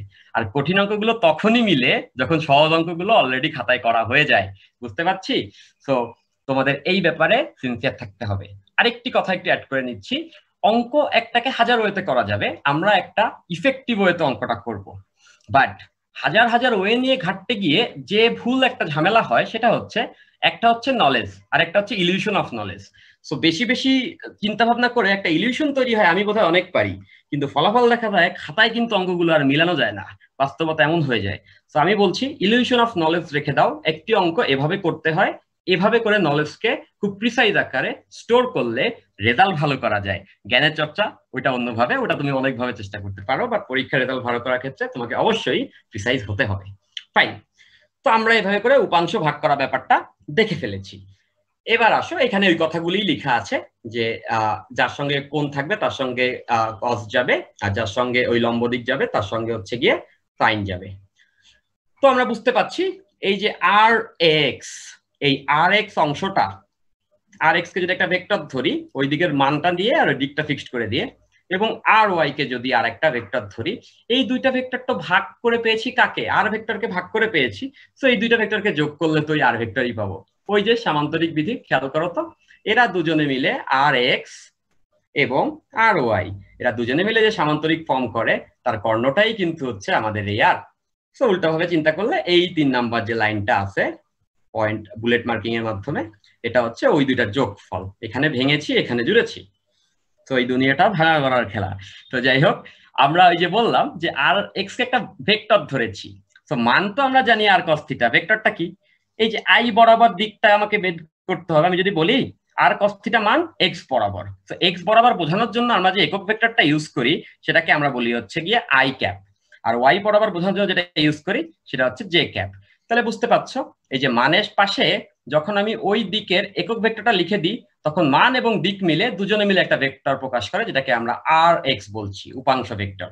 ঠিক তেমন করে এই আর ওয়াই এর সাথে জেড গুণ হয়ে এটাও একটা ভেক্টর ইন্ডিকেট করে, উপাংশ ভেক্টর ওয়াই বরাবর। এই দুটি ভেক্টরের যোগফলটাই হচ্ছে আমাদের এই লব্ধি ভেক্টরটা। তো এই ব্যাপারগুলো আমরা সবাই জানি। আমি আবারও তোমাদেরকে রিকল করিয়ে দিচ্ছি, স্লাইডটি হাতে পাওয়ার সঙ্গে সঙ্গে এগুলি আবার দেখে বারবার লিখে ধাতস্থ করে ফেলতে হবে। ওকে, তো আমরা উপাংশ ভাগ করা হয়ে গিয়েছে। আমরা এবার একটু সামনে আগাই। যেহেতু আমাদের প্রথম ক্লাস, আমরা একটু মেনটেন করে করে আগাচ্ছি। তোমরা যদি সাথে থাকো ইনশাল্লাহ আমরা ক্লাসটি খুব চমৎকার ভাবে শেষ করতে পারবো। এবার একটি অঙ্কে আমরা চলে যাচ্ছি। অঙ্ক আসার সঙ্গে সঙ্গে তোমার কাজ তুমি অলরেডি জানো, অঙ্ক আসার সঙ্গে সঙ্গে স্টেটমেন্ট পড়ে ফেলা, চিত্রমিত্র দেওয়া আছে সব দেখে ফেলা। তো এখানে তোমরা সব দেখে ফেলেছো অলরেডি। এখানে 3টি ভেক্টর আছে, তাই না? 3টি ভেক্টর কে কে আছে? 4টি ভেক্টর আছে। এই যে দেখো, আমি এখানে মার্ক করে দিচ্ছি, এই যে দেখো ছোট্ট করে ডট মেরে দিচ্ছি। 10 নিউটন আছে, তারপরে এখানে 7 নিউটন আছে, এখানে 15 নিউটন আছে, আর এখানে 5 নিউটন আছে, এবং বিভিন্ন অ্যাক্সিসের সঙ্গে তার কোণ দেওয়া আছে। আমি এইটাকে অনায়াসে এক্স অ্যাক্সিস বলে ফেলতে পারবো, এটাকে অনায়াসে ওয়াই অ্যাক্সিস বলতে পারবো। এবার আসো কোশ্চেনে কি চাইছে, ভেক্টরগুলির লব্ধি নির্ণয় করো। খুব কনভেনশনাল একটা ব্রুট ফোর্স ওয়ে হতে পারে দুইটা দুইটা করে যোগ করা। যেমন ব্যাপারটা এরকম বুঝাই তোমাদেরকে, যদিও এটা বোঝানোর কিছু না। 2 + 3 + 5। এখন এই 3টা যোগ করার ক্ষেত্রে একটা ওয়ে হচ্ছে 2 এর সঙ্গে 3 কে যোগ করে সেই ফলাফলের সঙ্গে আবার এই 5 কে যোগ করা, তাহলে 3 জনের যোগফল আসলো। তাহলে এটা করা যাইতে পারে। আমরা তো পি এবং কিউ দুটি ভেক্টর যোগ করতে পারি। এই 10-এর সঙ্গে 7 যোগ করে ওই ফলাফলের সাথে আবার 15 যোগ করে তার ফলাফলের সঙ্গে আবার 5 যোগ করা। নিশ্চয়ই বুঝতেছো, এরকম যোগ যোগ করতে করতে টিচার তোমার খাতা দিয়ে নিয়ে যাবে এবং অঙ্কটির আনসারটি আর লেখা হবে না। তো আমরা এইভাবে অবশ্যই কাজটি করব না। আমরা যেটা করব, যেহেতু আমরা স্মার্টলি সলিউশনে যেতে পারি, যেহেতু আমরা চাইলে আরেকটু মাথা খাটালে খুব চমৎকার ভাবে সলিউশনে যেতে পারি, সেটা হচ্ছে গিয়ে উপাংশের মাধ্যমে করা। তো সেটা আমরা করি, সেটা হবে এরকম। দেখো, এই ভেক্টরগুলোকে চাইলে আমি বিভিন্ন অক্ষে ভাগ করে নিতে পারি। অক্ষে ভাগ করে নিয়ে হয় তারা একই দিকে হবে নাহলে বিপরীত হবে, এভাবে করে আমরা যোগ বিয়োগে চলে যেতে পারি। দেখো কিভাবে হয় সেটা। প্রথমেই আমরা 10কে নিয়ে কাজ করি। এই 10কে নিয়ে কাজ করার কিছু নাই, 10 অলরেডি এক্স অক্ষে আছে, ওরে আর ভাগ করতে হবে না, ও তো এক্সেই আছে। ভাগ করতে হবে 7কে, 7 না আছে এক্সে না আছে ওয়াই, ওরে ভাগ করে এক্স এবং ওয়াই এর মাঝে বন্টন করে দিব। তো আমি যেটা করব, পাশে আরেকটি ছবি এঁকে ওদেরকে ভাগ করে করে সুন্দর করে বসিয়ে দিব। এটাকে আমরা আমাদের এক্স অক্ষ বলছি এবং এটা হচ্ছে আমাদের ওয়াই অক্ষ।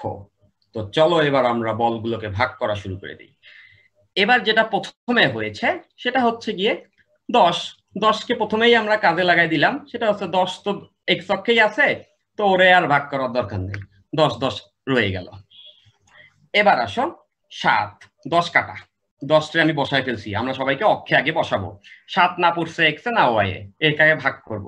দেখো তো কোনটা কার সাথে দেওয়া, এক্স এর সাথে, তার মানে এক্স এর সাথে কস যাবে, ওয়াই এর সাথে যাবে সাইন। তাইলে এই 7-এর এক্স এর দিকে একটা অংশ আসবে। খুব সহজ, আলো ফেলে দেখো, এইটার একটা উপাংশ পড়বে এক্স এ, এখানে এই যে আমি ডট লাইন দিয়ে বোঝাচ্ছি, এখানে এক্স এ একটা অংশ পড়বে আর এখানে ওয়াই একটা অংশ পড়বে। এই দুইটা অংশতে আমরা ভাগ করে নিচ্ছি। একটু আগে আমরা উপাংশ ডিভিশন দেখেছি, তো ঠিক তেমন করে আমরা এখানে উপাংশের মাধ্যমে জিনিসগুলোকে ভাগ করছি। তাহলে এক্স বরাবর যখন আমি যাব, এক্স বরাবর যেহেতু আমাদের অ্যাঙ্গেলটা আছে, তো এক্স বরাবর আমাদের অংশটা কত হবে বলো তো? তোমরা সবাই পারছো, মনে মনে বলে থাকো, এখন বলার কিছু নাই। তো 7 এক্স এর সাথে কোণ 7 cos 45। খুব চমৎকার ভাবে আমরা বুঝে গেলাম এটার যার সঙ্গে কোণ তার সঙ্গে cos যাচ্ছে, আর যার সঙ্গে কোণ না এর সঙ্গে তো কোণ না, তাই না? এটা তো আরেকটা অংশ পড়বে কত, ওয়াই তে। ডায়াগোনাল চিন্তা করবে, এটা যদি কর্ণ হয় একটা অংশ এই ওয়াই এ পড়ে, ওয়াই এর পজিটিভে আর একটা এক্স এর পজিটিভে। তাহলে এটা কত হবে সেটাও তোমরা জানো, সেটা হবে হচ্ছে 7 sin 45। গেল আমাদের 7, দুইটা বলের উপরে কাজ শেষ। ঝটপট এবার আমরা আর দুইটার উপরে কাজ করছি। 15 আছে 30 ওয়াই এর সাথে। তাইলে 15 যদি এরকম হয়, নিশ্চয়ই বুঝতেছো ওয়াই এর দিকে একটা অংশ পড়বে আর একটা অংশ পড়বে এক্স এর ঋণাত্মক সাইডে, যেহেতু এটাকে কর্ণ ধরছি। তাহলে ওয়াই এর দিকে যে অংশটা পড়বে সেটার মানটা তোমরা বুঝেছো, কোনটা দেওয়া আছে 30 ডিগ্রি। এখানে কোনটা 30 কার সাথে, ওয়াই এর সাথে, তাহলে ওয়াই এর সঙ্গে কজ হবে, যার সঙ্গে কোণ তার সঙ্গে কজ। তাহলে এখানে আমরা কত লিখবো? এখানে আমরা লিখব 15 cos 30 ডিগ্রি, যেহেতু ওর সঙ্গে কোণ। আর একটা কোথায় যাবে, এক্স এর নেগেটিভ সাইডে যাবে, যেটার ভ্যালু কত হবে বলতো? সবাই বুঝতে পারছি, এটা হবে 15 sin 30। দেখছো, প্যাচ লাগানো যাবে না, এখানে কিন্তু আনুভূমিক, তারপরে সাইন, কারণ হচ্ছে কোনটা দেওয়া আছে ওয়াই এর সাথে। এই যে কার্সারটা ফলো করলে তোমরা দেখতে পাচ্ছ। ফাইন, তাহলে এবার আমার 15 নিয়ে খেলা শেষ, বাকি থাকলো আর এক, সেটা হচ্ছে 5। এটারও আবার অ্যাঙ্গেল ট্যাঙ্গেল দেওয়া আছে। এটার অ্যাঙ্গেল কার সাথে দেওয়া? 15। হ্যাঁ অঙ্কুর বলো। হ্যাঁ, একটু জোরে কথা বললে মনে হয় ওদের ভালো হইতেছে। ওরা বলতেছে ভাই একটু সাউন্ড কম আসতেছে, একটু বলতেছে। ওকে ফাইন, এই যে এখন ঠিক আছে। ওকে আচ্ছা, তো এবার আমরা চলে আসছি এই লাস্ট যে বাকি রইলো আমাদের কাছে 5। তো 5 এর কোনটা যে দেওয়া আছে 15, এটা দেওয়া আছে ওয়াই এর নেগেটিভ অক্ষের সঙ্গে। তাহলে এর একটা কম্পোনেন্ট পড়বে ওয়াই এর নেগেটিভ সাইডে নিচের দিকে, আরেকটা কম্পোনেন্ট পড়বে এক্স এর নেগেটিভ সাইডে, মানে হচ্ছে এই পেছন দিকটাতে। তাহলে কোনটা যেহেতু ওয়াই এর এটার সঙ্গে দেওয়া, তাহলে এখানে আমি কসটা নিব এইটার সঙ্গে। তাহলে দেখো নিচে যে অংশটা আসছে, যদি আমরা 5টাকে ভাগ করে নেই, সবাই একটু কানে হেডফোনটা সুন্দর করে গুজে নাও। আমি যথেষ্ট জোরে কথা বলার চেষ্টা করছি, তোমরাও যদি একটু শোনার চেষ্টা করো, দুজনে মিলে মিশে বেশ কথাগুলো শোনা যাবে। তাহলে এই, হ্যাঁ নিয়াজ ভাই, আমাকে হচ্ছে 30 সেকেন্ড একটু সময় দিবেন। আচ্ছা স্টুডেন্ট ভাইরা, তোমরা হচ্ছে অনেকেই নানা ধরনের কোশ্চেন করতেছো, যেমন হচ্ছে ক্লাস টাইম চেঞ্জ করা যাবে কিনা, পিডিএফ ফাইল কোথায় পাবো, এগুলো হচ্ছে আমি ফার্স্ট ক্লাসেই তোমাদের ক্লিয়ার করছিলাম। তো তারপরে তোমাদের একটু জানাই দেই যে পিডিএফ ফাইলের জন্য প্রত্যেকটা ক্লাসেরই মিনিমাম হচ্ছে একদিন কি পরের দিন কি পরশু এরকম ভাবে আমরা হচ্ছে অনলাইনে আপলোড করে দিব। সেটা হচ্ছে udbhash.com এ ঢুকলেই তোমরা হচ্ছে ম্যাটেরিয়ালস এ ঢুকলে তোমরা হচ্ছে ওটা পিডিএফ ডাউনলোড দিতে পারবা। আর আরেকটা বিষয় তোমরা বলতেছো যে বেস্ট টাইম চেঞ্জ করা যাবে কিনা, এটা হচ্ছে উদ্ভাসের ভাইয়াদের কাছ থেকে, মানে আমাদের হচ্ছে অফিসিয়াল নাম্বারে ফোন দিয়ে ওটা তোমার হচ্ছে সুবিধা অনুযায়ী চেঞ্জ করে নিতে পারবা যদি বড় কোনো প্রবলেম থাকে।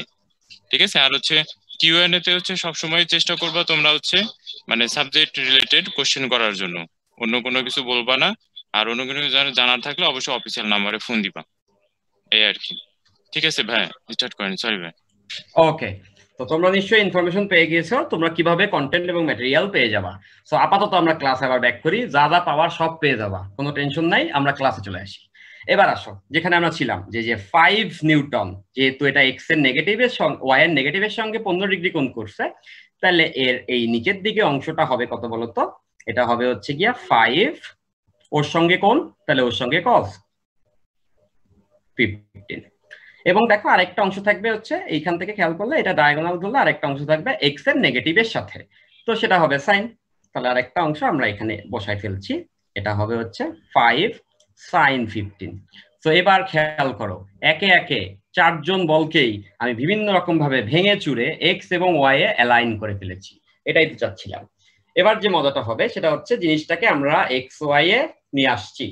এবার দেখো এক্স এর এই পজিটিভ দিকে কয়টা বল আছে, আমরা যদি একটু খেয়াল করি যে একে একে আমরা আগে যাচ্ছি, এক্স এর এই পজিটিভ দিকে কিন্তু এরা দুইজন আছে, এই যে 10 আর হচ্ছে 7 cos 45। তাহলে এইটুককে আমরা যদি বলি সে, এটাকে আমি বলছি এক্স, এই দুটোর যোগফল, এই দিকে কাজ করছে এক্স। ঠিক তেমন দেখো এই যে এক্স এর নেগেটিভে কারা আছে, এই যে 15 cos 30 এবং 5 sin 15, এই দুটাকে যোগ করে দিতে হবে, আমি যোগটা মাঝখানে দিলাম। নিশ্চয়ই তোমরা বুঝতে পারছো যে এই দুটাই যেহেতু একই দিকে, তাহলে এরা দুইজন একই দিকে থাকলে এরা দুইজন, ওই যে আমরা দেখেছিলাম ভেক্টরের মাঝের কোণ 0 হলে কি হয়, ডিরেক্ট যোগ করে দিলে আমাদের কাজ হয়ে যায়, তাই তো? তো আমরা এই দুইটা একই দিকে, তো এই 15 sin 30 এর সাথে 5 sin 15 যোগ করে দিলে আমরা এই দিকে যেটা পাবো, এবং এই যোগফলটাকে আমি ধরলাম এক্স প্রাইম। ঠিক আছে, ঠিক তেমন করে এই অংশটা তো বুঝতেছো, এরা দুজন একই দিকে, তো এদের এই যোগফলটাকে আমি ধরছি ওয়াই। ঠিক তেমন করে এখানে আর যোগফল না, এখানে একজনই পড়ছে, এটাকে আমরা বলতে পারবো ওয়াই প্রাইম। এবার ঠিক দড়ি টানাটানি খেলার কথা চিন্তা করো তো, এই এক্স এর সাথে এক্স প্রাইম কি উল্টা দিকে আছে? এখন দড়ি টানাটানিতে যার বল বেশি, বস্তু কি ওইদিকে নড়ে যায়, বা দল ওইদিকে, সব দল ওইদিকে ছুটে যায়। তাহলে এই দুইটা যোগ করে তুমি দেখবা কে বড়, এক্স বড় না এক্স প্রাইম বড়। সে আমি ক্যালকুলেশনে যাচ্ছি না, এখানে আমি ধরে নিচ্ছি একটা অ্যাজাম্পশন করে যে এক্সটা এক্স প্রাইমের থেকে বড়। তাহলে বলতো লব্ধি কত হবে? এই এক্স থেকে এক্স প্রাইম বাদ দিলে যেটা থাকবে সেটা, এবং সেই লব্ধিটা কার দিকে থাকবে, যে বড় তার দিকে। তাহলে আমরা এভাবে লিখতে পারবো এক্স মাইনাস এক্স প্রাইম, এই বলটাকে আমরা বলতে পারছি এফ এক্স। এই দিকে লব্ধি এদিকে থাকবে, আমি ধরে নিয়েছি এক্সটা বড়, নট নেসেসারিলি এখানে ক্যালকুলেশনে এক্সটা বড় আসবে, যেই বড় হোক তার দিকে জিনিসটা চলে যাচ্ছে। ঠিক তেমন করে আবার দেখো দুইটা উপরের খেলাটাতে দেখো, উপরেরটা হচ্ছে ওয়াই, নিচেরটা হচ্ছে ওয়াই প্রাইম, তাহলে এদের থেকেও যে বড় হবে, তো আমি এখানেও ধরে নিলাম যে Y is greater than Y prime. যেটা বড় আসে যোগ করে দেখবা, যেটা বড় আসে তার দিকে লব্ধি থাকবে। তাই যদি হয় তাহলে লম্ব বরাবর যে অংশটা থাকবে সেটা হচ্ছে গিয়ে এফ ওয়াই, এটাকে আমরা বলতে পারবো ওয়াই মাইনাস ওয়াই প্রাইম। তাহলে দেখো আমরা এফ ওয়াই পেয়ে যাচ্ছি এবং এফ এক্স পেয়ে যাচ্ছি, এই দুইটা যদি পেয়ে যাই তাহলে ফলাফল সবাইকে কেটে নিয়ে আসলো শুধু দুজন। এই দুজন যখন চলে আসবে তখন এই দুজনের যে ডায়াগোনাল হবে, কর্ণ হবে, সেটাই কিন্তু আমাদের ফাইনাল যোগফলটা হবে। এবং আরো মজার ব্যাপার, এদের দুইজনের মাঝের কোণটা 90 ডিগ্রি হবে। ঠিক আছে, তাহলে সেক্ষেত্রে আমরা যোগের ব্যাপারটা যদি করি, এখানে একটু টেনে এনে নিচে ছোট্ট করে আমরা লিখে বসাচ্ছি, লব্ধি যখন বের করছি আমি কর্ণটার নাম দিচ্ছি আর। ধৈর্য ধরে সবাই একটু দেখবে, আরটা যেহেতু মাঝের কোণ 90, ক্যালকুলেশন খুব ছোট হয়ে গেল, সেটা কি হবে, ওই এফ এক্স এর whole square plus F Y এর হোল স্কয়ার, আর cos 90 ওটা পড়ে যাচ্ছে, লব্ধির মান পেয়ে গেলাম। তো এভাবে করে যদি লব্ধির দিক বের করতে চাই, আমি চাচ্ছি এফ এক্স এর সাথে দিকটা বের করতে, এই কোণটা বের করতে চাচ্ছি থিটা। তো সেটা বের করতে হলে ওই যে আমরা শিখেছি প্রথমেই, যেহেতু মাঝের কোণ 90, tan থিটা যার সঙ্গে কোণ সে নিচে যাবে, তো আমরা কার সাথে বের করছি, এফ এক্স এর সাথে। তাহলে এটা নিচে, উপরে যাবে হচ্ছে FY, কোনাকাঞ্চিতে লিখে ফেলছি। সো এটাকে আমরা বর্ডারিং করে একটু তোমাদের সামনে স্পষ্ট করে দিচ্ছি যে এখান থেকে আমরা আর এর মানটা বের করে নিয়ে আসতে পারছি, মানে লব্ধির মানটা এখান থেকে আমরা যেটা করতে পারছি থিটার মানটা বের করে নিয়ে আসতে পারছি। তো এখানে দেখে অনেক বড় কিছু অনেক আলোচনা হলো, দ্যাট বিকজ অফ এই আলাদা আলাদা করে যোগ করতে গেলে জিনিসটা একদমই বোধগম্য হইতো না। তো আমরা যদি ভেঙে ভেঙে করি খুব সহজে করতে পারবা। তোমরা যারা পারো তো পারো, যারা পারতে না তারা এই অঙ্কটি যখন ম্যাটেরিয়ালস পেয়ে যাবা, আমি তো পুরো থিওরির ব্যাপারটা প্লট করে রেখেছি, সুন্দর করে ক্যালকুলেশন বসিয়ে নিবা। আরেকটা ব্যাপার মনে রাখবা, ক্লাস লেকচার পিক করতে পারাটাই কিন্তু পড়ার একটা প্রাইম অংশ। ক্লাস লেকচার পিক করা বলতে মানে এরকম না তুমি তাকায় তাকায় দেখলা শেষ। ক্লাস লেকচার তুমি দেখেছো, এরপরে কন্টেন্ট পাওয়ার পরে জিনিসটা নিজের মতো করে হাত দিয়ে কিছু জায়গায় ক্যালকুলেশন করে এবং গুছিয়ে নোট ডাউন করা, ব্যাপারটাকে বলা হয় ক্লাস লেকচার পিক করা। এটা করলে তুমি দেখবা লেকচারের বেশ কিছুটা অংশ তোমার ওই ক্লাস লেকচার গোছাতে গোছাতে হয়ে যাবে। তো আমি এখানে গ্রাফ আইডিয়াটা দিয়ে রাখছি, তোমরা যখন এই কন্টেন্ট পাবা সুন্দর করে ক্যালকুলেশনটা তোমার খাতায় করে এই জিনিসটার সঙ্গে সেটাকে অ্যাড করে রেখে দিবা, দেখবা এই চ্যাপ্টারের বেশ বড় একটা অংশ তুমি না চাইতেও কভার হয়ে গিয়েছে। ওকে ফাইন, আইডিয়াটা মাথার ভিতরে যেহেতু ঢুকে গিয়েছে, সো আমরা এই আইডিয়াটা মাথায় নিয়ে নেক্সট স্লাইড গুলোর দিকে পা বাড়াচ্ছি। মাঝে মাঝে আমি 2-1 সেকেন্ডের জন্য থেমে যাব, এই থেমে যাওয়া তোমাদের জন্য, তোমরা তখন তাকিয়ে থাকবে স্লাইডের দিকে। মাঝে মাঝে থেমে থাকলে মেমোরাইজিংটা একটু ভালো হয় আর কি, ইভেন্ট ক্রিয়েট হয়। ফাইন, আমি চাইলে মুছে দিতে পারি, আমি দাঁড়িয়ে আছি, তোমরা একবার দেখো পুরো বোর্ডটা। ওকে, সো আমরা চলে যাচ্ছি আমাদের নেক্সট স্লাইডটিতে। এখানে আমরা নদীতে নৌকা চালাবো। তো এই অঙ্কগুলো খুব কমন, তোমরা দেখেছো। এই অঙ্কগুলোতে কি হয়, একজন মাঝি থাকে, সে বিভিন্ন স্টাইলে নৌকা চালায়, কখনো সে সোজা যায়, কখনো সে সময় কমায়, কখনো সে উদ্দেশ্যহীন যাত্রা করে ফেলে। তো এই মাঝির বিভিন্ন স্টাইলে নৌকা চালানোর যে ব্যাপারটা আছে, ওইটা নিয়ে যে সব অঙ্ক হতে পারে পসিবলি, সেগুলি আমরা প্রত্যেকটা ধরে ধরে আলোচনা করব। তো কিছু কনভেনশন ব্যাপার স্যাপার থাকে যেগুলো আমরা অঙ্কের ভিতরে ফর্মুলা যখন জেনারেট করব বুঝবো যে এটা দ্বারা কি বোঝায়। যেমন স্রোতের বেগ দ্বারা আমরা স্রোতের বেগই যখন আমরা বলবো, স্রোতের বেগ বলতে আমরা সবসময় ইউ বোঝাবো সূত্রে, নৌকার বেগ বলতে আমরা ভি বোঝাবো, আর স্রোতের সাথে নৌকার বেগের মাঝের কোণ আলফা বোঝাবো। পাশে চিত্র দেওয়া আছে, এটা দ্বারা স্রোতের বেগ বুঝবো আমরা ইউ, আর নৌকার বেগ যেখানেই নৌকার রওনা দিক এটা ভি, আর এদের মাঝের কোণকে আমরা সবসময় আলফা হিসাবে দেখবো। তো এগুলো কনভেনশনালি তুমি মাথায় সেট করে নাও, যেখানেই দেখিবে ইউ আমাদের সূত্রে বুঝিবে ওটা হচ্ছে স্রোতের বেগ, আর যেখানে দেখবা ভি বুঝবে ওটা নৌকার বেগ বা সাঁতারুর বেগ, আর আলফা বুঝলে বুঝবা নৌকা এবং সাঁতারুর মাঝের যে কোণটা থাকবে সেটি। তো আমরা এটার যে কেসগুলো হতে পারে সেইগুলোর দিকে আগিয়ে যাচ্ছি, নেক্সট স্লাইডে আমরা সেরকম ব্যাপারগুলোতে পেয়ে যাব। ফাইন, তো প্রথমেই দেখতে পাচ্ছ যে কোনো নির্দিষ্ট দিকে যাত্রা, এটার কোনো তেমন ফিক্সড উদ্দেশ্য নাই। মাঝি না সে সময় কমানোর চেষ্টা করবে, না সে দূরত্ব কমানোর চেষ্টা করবে, মাঝি যেটা করবে একটি নির্দিষ্ট আলফা কোণে স্রোতের সাথে যাত্রা করবে। এই থিওরিটা যদি তুমি বুঝে যাও, এখন যেটা আমরা ডিরাইভ করব এখানে, সেক্ষেত্রে তুমি দেখবা পরের থিওরিগুলো খুব সহজেই তুমি ক্যাচ করে ফেলতে পারছো। ঠিক আছে, তাহলে আমরা এই থিওরির জন্য হচ্ছে গিয়ে আগাচ্ছি। সবাই তোমাদের মনোযোগ দাও। ওই যে তোমাদের ওরিয়েন্টেশন ক্লাসে সোহাগ ভাই বলেছিল না যে পাওয়ার অফ ফোকাস, তো তোমরা সবাই হচ্ছে তোমাদের ফোকাস বাড়াও, এবং তোমরা যে ফোকাস বাড়িয়েছো তার প্রমাণ আমি পেয়েছি। আমার ল্যাপটপ গরম হয়ে গিয়েছে, তোমাদের ফোকাস এত বেড়েছে।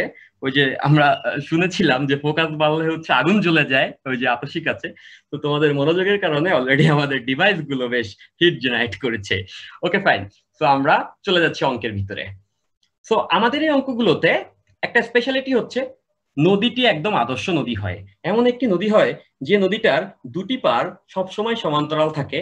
এটা কখনোই বাস্তবে থাকে না। তো আমরা কিছু জায়গাতে অ্যাজাম্পশন করে নিচ্ছি, সেই আদর্শ নদীটি এঁকে নিচ্ছি, সুন্দর করে দুটি পার এঁকে নিচ্ছি সমান্তরাল দুটি রেখায়, এবং নদীতে স্রোতের বেগটাও সবসময় কি হয়, ধ্রুব বেগ হয়। আমি ভুল এঁকে না থাকলে মোটামুটি সমান্তরাল আছে। এবার আসো, এটা হচ্ছে নদীর প্রস্থ,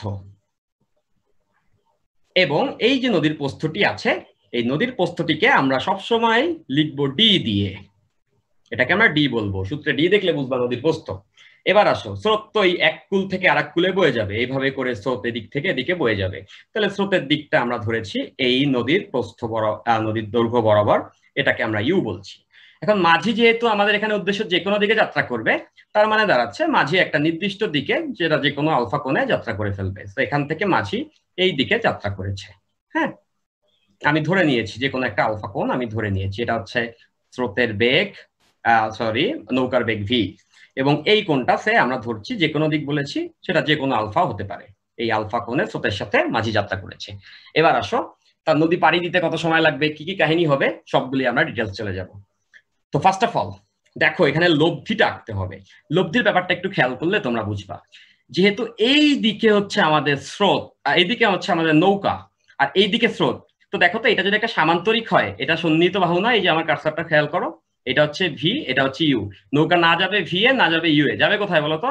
এই দুইজনের কর্ণ বরাবর লব্ধিতে যাবে। এই কর্ণ বরাবর নৌকাটি হচ্ছে গিয়ে চলাচল করবে। তাহলে নৌকাটা হচ্ছে কর্ণ বরাবর নড়াচড়া করবে এবং ফাইনালি গিয়ে নৌকাটা এখানটাতে গিয়ে উঠবে, এখানে গিয়ে নৌকাটা ভিড়বে। নৌকাটা যাত্রাটি শুরু হয়েছিল এই বিন্দু থেকে, সে এদিকে যাওয়ার চেষ্টা করেছে, স্রোত এদিকে ঠেলেছে, এদিকে গিয়ে সে উঠেছে। এবার আমরা অ্যাক্সিস ওয়াইজ চিন্তা করব। এটাকে আমি বলছি এক্স অ্যাক্সিস, এটাকে আমি বলবো হচ্ছে ওয়াই অ্যাক্সিস। তাহলে এবার খেয়াল করো, সেটা হচ্ছে এই দিকে যখন নৌকাটা গিয়ে উঠলো, তো সে যেটা আলফা কোণে রওনা করেছে, সে এখানে গিয়ে উঠেছে। কতগুলি ঘটনা এখানে কিন্তু আমাদের দৃষ্টিগোচর হচ্ছে। তার ভিতরে প্রথম যে ঘটনাটা দেখো, নৌকাটা এইখানটা থেকে যাত্রা করেছে, নৌকার ঠিক বিপরীত বিন্দুতে প্রজেকশন করলে সেটা এই বিন্দু, বাট নৌকাটা এই আলফা কোণে যাত্রা করাতে সে লব্ধিতে গিয়ে এখানে উঠেছে। তুমি বুঝতে পারছো, নৌকাটার ঠিক বিপরীত বিন্দু যেটা ছিল নদীতে, ওইখান থেকে নৌকাটা কিছুটা পাশে গিয়ে উঠছে। এটাকে আমরা বলতে পারি নৌকাটির পার্শ্ব সরণ, বা নৌকাটি নদীর দৈর্ঘ্য বরাবর কতটা সরেছে। কিছু কিছু অঙ্কে দেখবে অ্যাডমিশনে এই নৌকাটি পাশে কতটা সরেছে এটা নিয়ে একটা কোশ্চেন থাকে। তো এটা আমরা বের করব এই এক্স। আবার নৌকাটি এখান থেকে এখানে গিয়ে উঠছে, কতটুক সময় লাগছে সেটাও আমরা বের করব। তো আসো কিছু স্কেচ করে নিই এখানে। তো আমি যদি এখান থেকে একটা পারপেন্ডিকুলার ড্র করি, এখান থেকে লম্বালম্বি করে এখানেই। সো দেখো নৌকাটা এখান থেকে এইটুকু গেছে, পাশাপাশি সে এখান থেকে কিন্তু এইটুকু গেছে, এবং ওই সময় এসে এই অবস্থান থেকে লব্ধি বরাবর এতটুকু গিয়েছে। তোমরা নিশ্চয়ই এটা বুঝতে পারো, সবাই বুঝতে পারো যে নৌকাটা এখান থেকে আমি এই বিন্দুটা নাম দিলাম এ, এখান থেকে এই বি বিন্দুতে আসছে, ধরলাম টাইম টি লাগছে। এই এ থেকে বিতে আসার যে দূরত্বটা, তখনই এক্স এসে চলে গেছে হচ্ছে গিয়া এইটুকু দূরত্ব, এবং ওয়াই এসে উঠে আসছে এইটুকু দূরত্ব, তাই না? তার মানে এই টি সময়ে যখন এ থেকে বিতে গেছে, ওই টি সময়েই সে হচ্ছে এই এ থেকে সিতে গেছে, এই বিন্দুর নাম দিলাম সি, এবং এটা গেছে এক্স এর বেগে, আর ঠিক ওই সময়ের ভিতরেই সে আবার সি থেকে বিতে গেছে, তার মানেই সে এ থেকে বিতে গিয়েছে। এবার আসো আমরা বেগগুলোকে ভাগ করে নিয়ে নিই। তাহলে আমরা যেটা করব, প্রথমে এক্স অক্ষে বেগ বের করব। এক্স অক্ষের বেগকে আমরা বলবো ভিএক্স। খেয়াল করো তো, ওই যে একটু আগে কতগুলি বলকে ভাগ করছি, আর এখানে তো মাত্র দুইজন। ফার্স্ট অফ অল আসো আমরা প্রথমে আলোচনা করি ইউ কে নিয়ে। ইউ কে আমাদের ভাগ করার দরকার নাই, কেন নাই? সে তো আছেই এক্স অক্ষ বরাবর, এক্স অক্ষে থাকলে তার দ্বারা ভাগ করবো না। তাহলে এক্স অক্ষ বরাবর একটি বেগ পাওয়া গেল, সেটা কে? ইউ। কিন্তু এইখানে খেয়াল করো, ভিটা কিন্তু ভাগ করা যায়। ভিটা এখানে এইভাবে কোনাকুনি হওয়াতে আমি যদি ওর প্রজেকশন আঁকি, দেখো এই যে ডটেড লাইন দিয়ে আমি এখানে আঁকছি, ভি এর এই দিকে একটা ছোট্ট প্রজেকশন পড়বে উপাংশ, আবার ঠিক তেমন করে ওয়াই অক্ষ বরাবর ভি এর একটা লম্বিক উপাংশ পড়বে। তাহলে আমি তো জানি এই কোণটা কত, আলফা এক্স এর সাথে। তাহলে তোমরা সবাই বলো তো, ভি এর এই দিক বরাবর অংশটা কত হবে? ভি এর এই দিক বরাবর অংশটা হবে হচ্ছে গিয়ে যার সঙ্গে কোণ তার সঙ্গে কজ, ভি কজ আলফা। তাহলে এটা এদিকে আসতেছে, কজ কোণটা কিন্তু এক্স এর সাথে, আর যার সঙ্গে কোণ না তার সঙ্গে আমরা জানি সাইন হয়। তাহলে উপরে কি যাবে? V sine alpha. এবার দেখো এক্স অক্ষের টোটাল বেগটা কত হয়, খুব মনোযোগ দিতে হবে। হ্যাঁ, তো এক্স অক্ষের টোটাল বেগ, এক্স অক্ষে ছিল তো ইউ অলরেডি আগেই ছিল, সাথে আবার এসে দূরছে কে? ওই নৌকা বাঁকা করে যাওয়াতে ভি কস থিটা দূরেছে। তাহলে এখানে আমরা লিখতে পারবো স্রোতের বেগটা ছিল এক্স অক্ষে, পাশাপাশি নৌকা কোনাকুনি যাওয়াতে বা নৌকা যে অ্যাঙ্গেলে যাচ্ছে তার জন্য এই কজের অংশটা এখানে জুড়েছে। আর ওয়াই আছে ওই লোনলি একটা উপাংশ, সেটা হচ্ছে ভি সাইন থিটা। তাহলে ওয়াই হচ্ছে গিয়ে ভি সাইন থিটা। তো খেয়াল করে দেখো, আমরা দুটো উপাংশে ভাগ করার মাধ্যমে আমরা এক্স এ মোট বেগটা কত কাজ করেছে নৌকার উপরে এবং ওয়াই এ কত কাজ করেছে, এই ব্যাপারটা আমরা সবাই বুঝে ফেলেছি। তো আমরা 10 সেকেন্ডের একটি